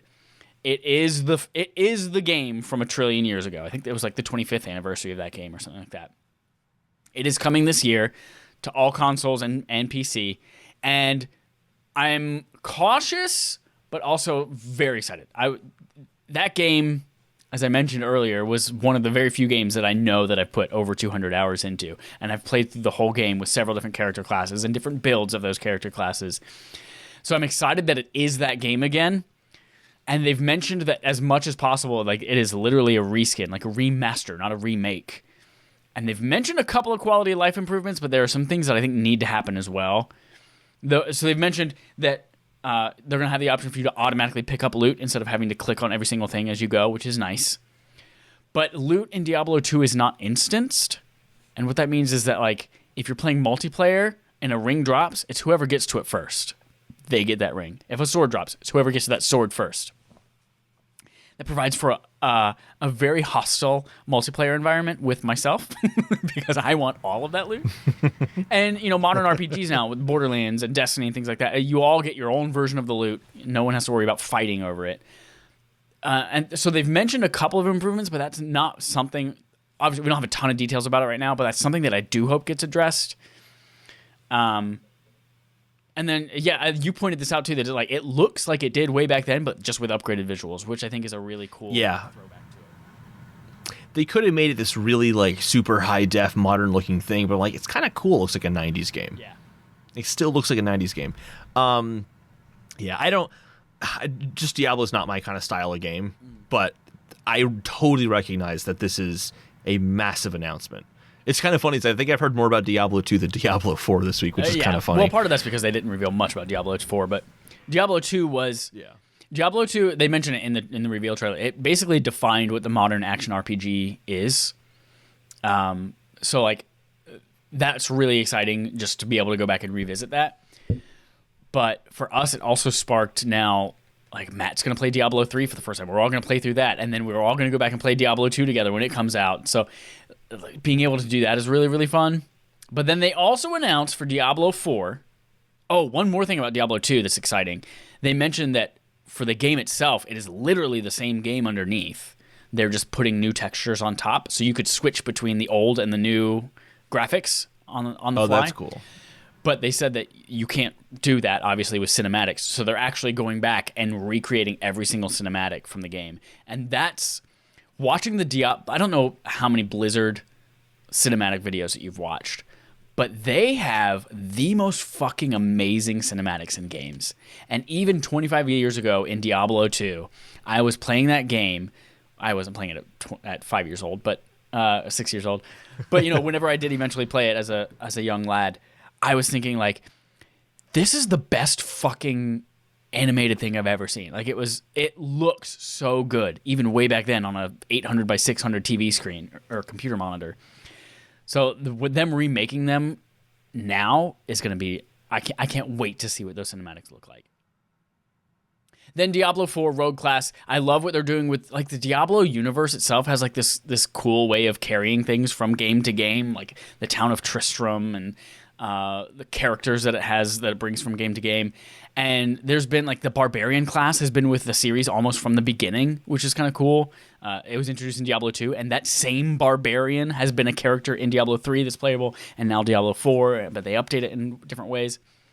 And so they introduced the Rogue class, which was one of the first 3 classes you could play in Diablo 1 that's coming back as well. And that is in addition to the Druid from Diablo 2 that's going to be playable again. So I like that they're like giving those nods, but also updating them in a slightly different way so that they don't play exactly the same and there's new twists to them.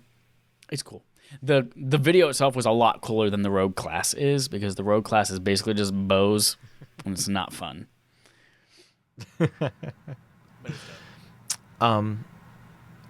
I watched the Overwatch 2 content.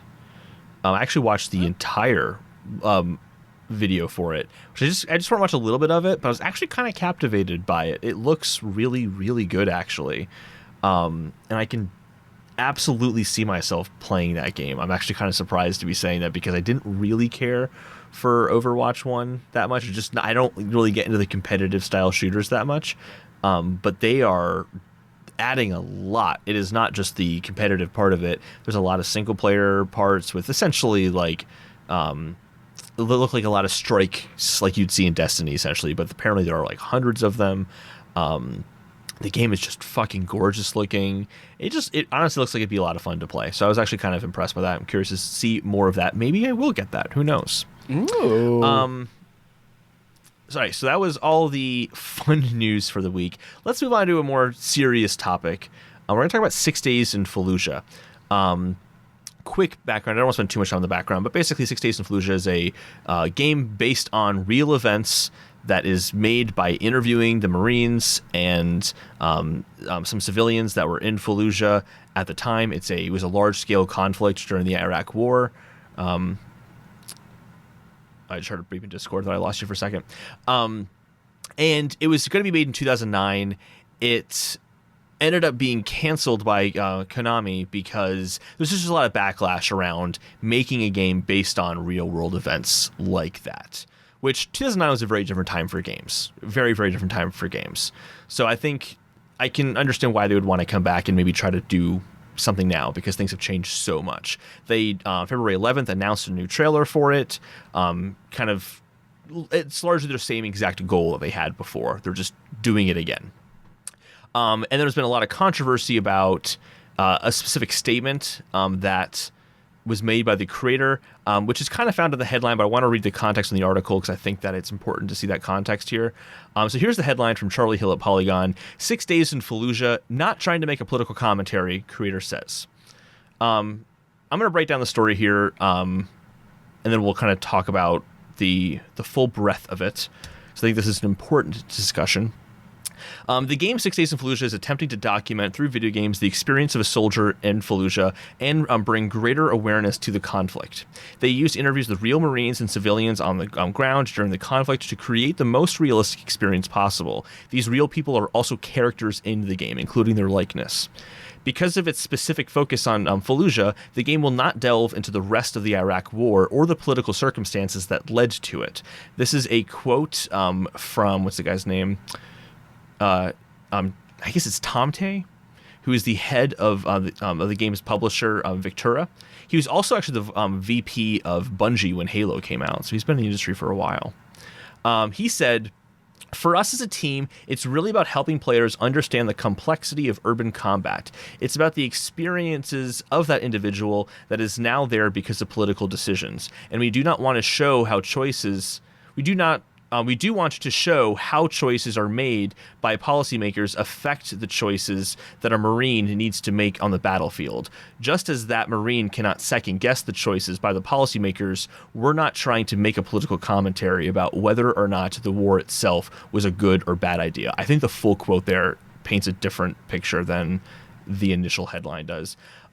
Charlie Hill, who's the author, from Polygon, believes that it's not right to discuss Fallujah without discussing the circumstances that led to the soldiers being in Fallujah in the first place. Quoting from the article directly, look back on the reasons for the Iraq War itself. Many rightly question whether the U.S. military should have been there at all. Did the administration of George W. Bush mislead the American people and the world in the months before March 2003 invasion? Was the so-called coalition of the willing duped or otherwise incentivized into following along? Tamte isn't interested in those questions. Charlie also takes issue with 6 Days in Fallujah not being interested in portraying the alleged atrocities committed during the conflict. One of those was white phosphorus weapons, which is just a form of chemical weapons. Think like napalm, kind of in that sphere. Tamte, the head of the game, Tamte responded to the concerns of white phosphorus. He said, and I quote, "I have two concerns with including phosphorus as a weapon. Number one is that it's not part of the stories that these guys told us, so I don't have an authentic factual basis on which to tell that. That's most important. Number two is I don't want sensational types of things to distract from the parts of that experience." Tamte's major defense of the game is that it doesn't glorify war. Players won't be confused by the cost of war, he says. He believes ignoring the battle doesn't help people question the consequences of war. And then I thought this is kind of an important detail to tack on in the end. In terms of the game structure, 90% of it's going to follow the Marines and based on the interviews of the Marines, and then 10% of the story is going to be focused on essentially a father trying to get his family together and escape Fallujah during the conflict that was happening. And all of that is based off of the real world events. So that's kind of the summary of that Polygon article, and there's been a lot of talk about that, specifically that not trying to make a political commentary has been kind of the thing that's got pushed around a lot on that one. But I'm curious what thoughts you have on this topic. I'm very much in support of this game for a couple reasons. The first is that in the past few years, we've realized that video games can be a very powerful medium for telling stories. And especially with The Last of Us released last year, it is the best way to experience empathy with characters and people. And so I think that this is the right medium for exploring these stories and the actual truth of what's happening on the battlefield. I think this is an incredibly novel way to open people up to actually what's happening out there. I also think that by using actual Marines, their interviews, and putting them in the game, and obviously consulting with them on the content, that's as truthful as it's going to be. So I think that they're not making up, hey, this is what we think happened in the Iraq War, and we're gonna tell our story. No, they're like, these are their stories. We're just letting you play them. Yeah. So I'm very excited about it for that. I think it's going to be an eye-opening experience for a lot of people who play other types of games or watch movies, and they do have a very different realization of what war is. I have, my sister was in the military. I have a couple other family members and friends who have been in the military, and consistently I hear I go over to Iraq or I go over to Afghanistan or I go over to X place, and it's completely not what I thought it was going to be. There's, they think that you're going over there, you're going to have this heroic, oh yeah, we're all going to go into battle and we're all going to... No, it's very much a lot of boredom, sitting around waiting for something to happen, and then some of the most terrifying moments of your life all happening at once. And to have you in those situations and making those decisions yourself in the game, I think it's going to open people's eyes in a way that hasn't been possible before with other mediums. So I'm very much in support of it.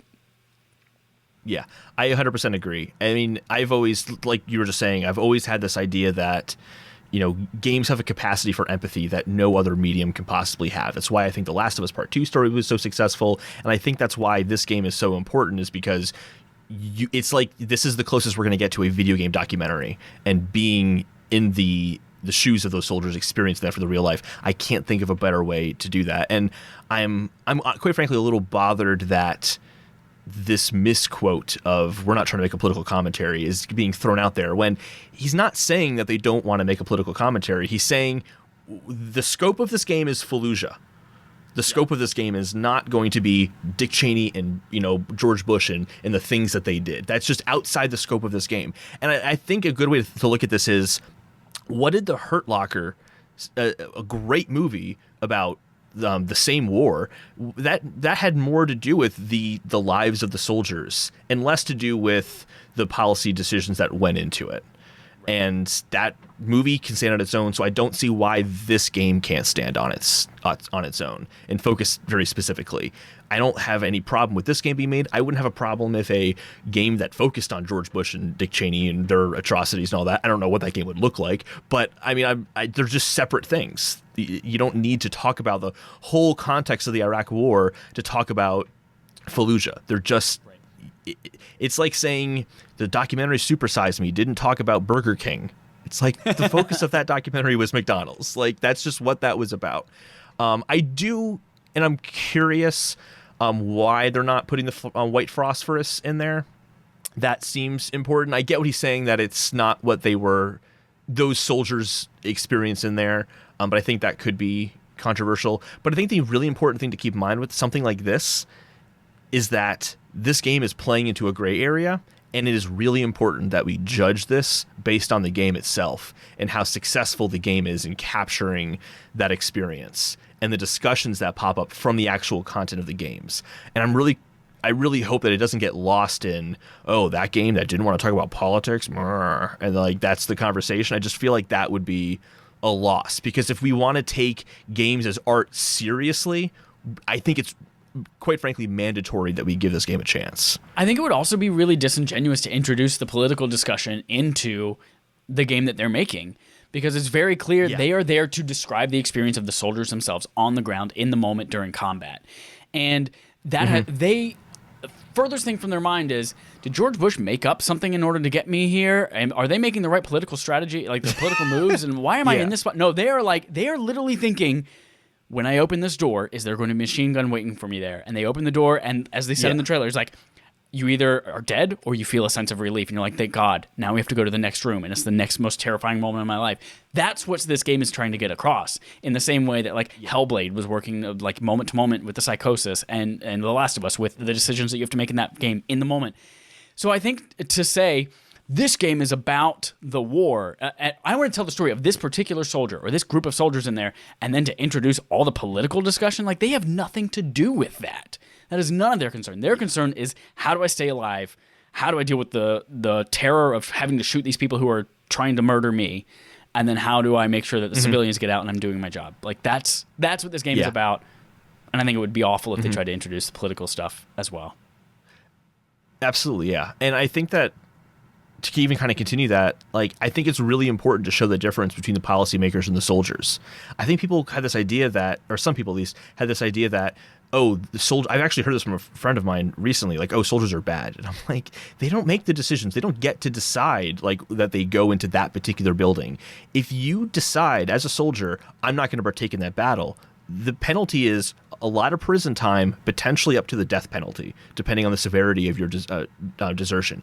As a soldier, you don't have a choice. Right. And some soldiers joined it not because they want to shoot a bunch of terrorists or some meme like that.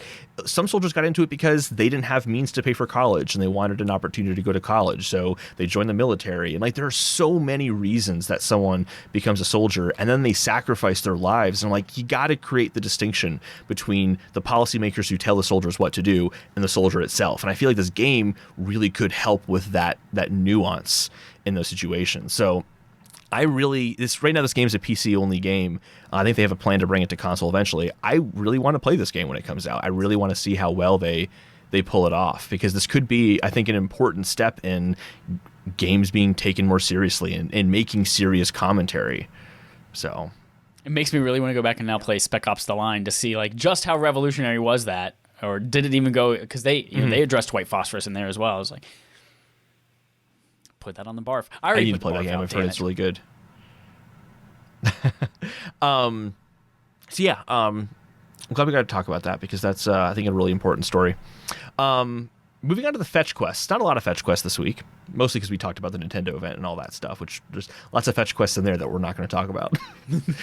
We should talk about DC. What was it? We should talk about DCU Superhero Girls Teen Power. Yep. I'm just laughing at the name. It's just such an unnecessarily long name. Dragon Ball Z Budokai Tenkaichi 3 Teen Girl Power. Yeah. Speaking of names, though, report, extra read all about it. Rainbow Six Quarantine is now called Rainbow Six Parasite, potentially, says Chandler Wood at PlayStation Lifestyle. There's some leaked images people found in PSN. It changes the name to Rainbow Six Parasite. I think it's a better name. Yep, makes sense.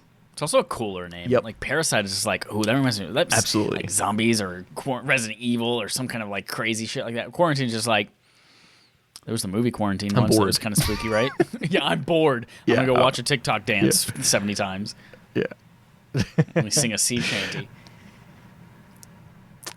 Watch Watch Mortal Kombat movie's first red band trailer, says Michael McWhorter at Polygon. The trailer is finally out. Chad, how much did you love this trailer? To be honest, it's going to be a bad movie, but I'm going to enjoy watching it a lot. Like there was I don't care about the premise and setting up. Oh my god, it's this competition. I don't give a fuck about any of that. The fight scenes look like they're going to be dope. There's a point where Sub-Zero breaks, I forget who it was, like breaks open their arm, blood comes out, he freezes the blood into a dagger and then stabs him with it. Like that's going to be so cool. But it's going to be a bad movie. Yeah, it's not going to be a bad movie, but I think you're right. They definitely focus on the fatalities a lot and kind of wanted to bring those elements of the game in. That's cool to see. This is not going to be an Oscar winner by any means, but I think for fans of Mortal Kombat, it seems like it's really resonating, and that's exactly what the goal of this is. So good for them. Chad, this might be the most important story. Actually, I shouldn't say that considering what we actually talked about this week, but this is a really important story to me. Elden Ring age rating could be a hint at possible new trailer, says Murdad Kayat at Dual Shockers. The game got rated PEGI 16, and you know what that means. That means we're going to see a trailer that starts expected with release date. PEGI 16. And hopefully it means it's coming out soon. Oh man, can't wait. This next one, expands,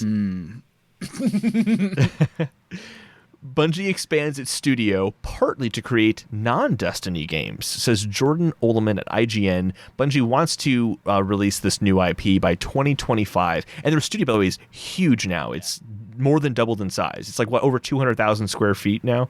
Like holy shit! And they mentioned as part of their 10-year plan that they showed off a few years ago that they want to release their own non-Destiny IP now that they're independent. But they also are talking about, as part of this expansion, they are looking to tell other stories in the Destiny universe in other medium. Like they want to have it in every medium. And I cannot tell you, watching those several hours long lore videos on YouTube of Destiny stuff, like I would love a Golden Age Destiny TV series. I would love a movie about the Hive Gods, and I cannot wait to consume all of this Destiny content, either in a game, in a spin-off series, in movies, TV show, comic books. I can't wait. It all looks so good. And by looks so good, I mean there's nothing out yet, but my imagination is very good. It's Destiny 2. That's all you need to know. Yep.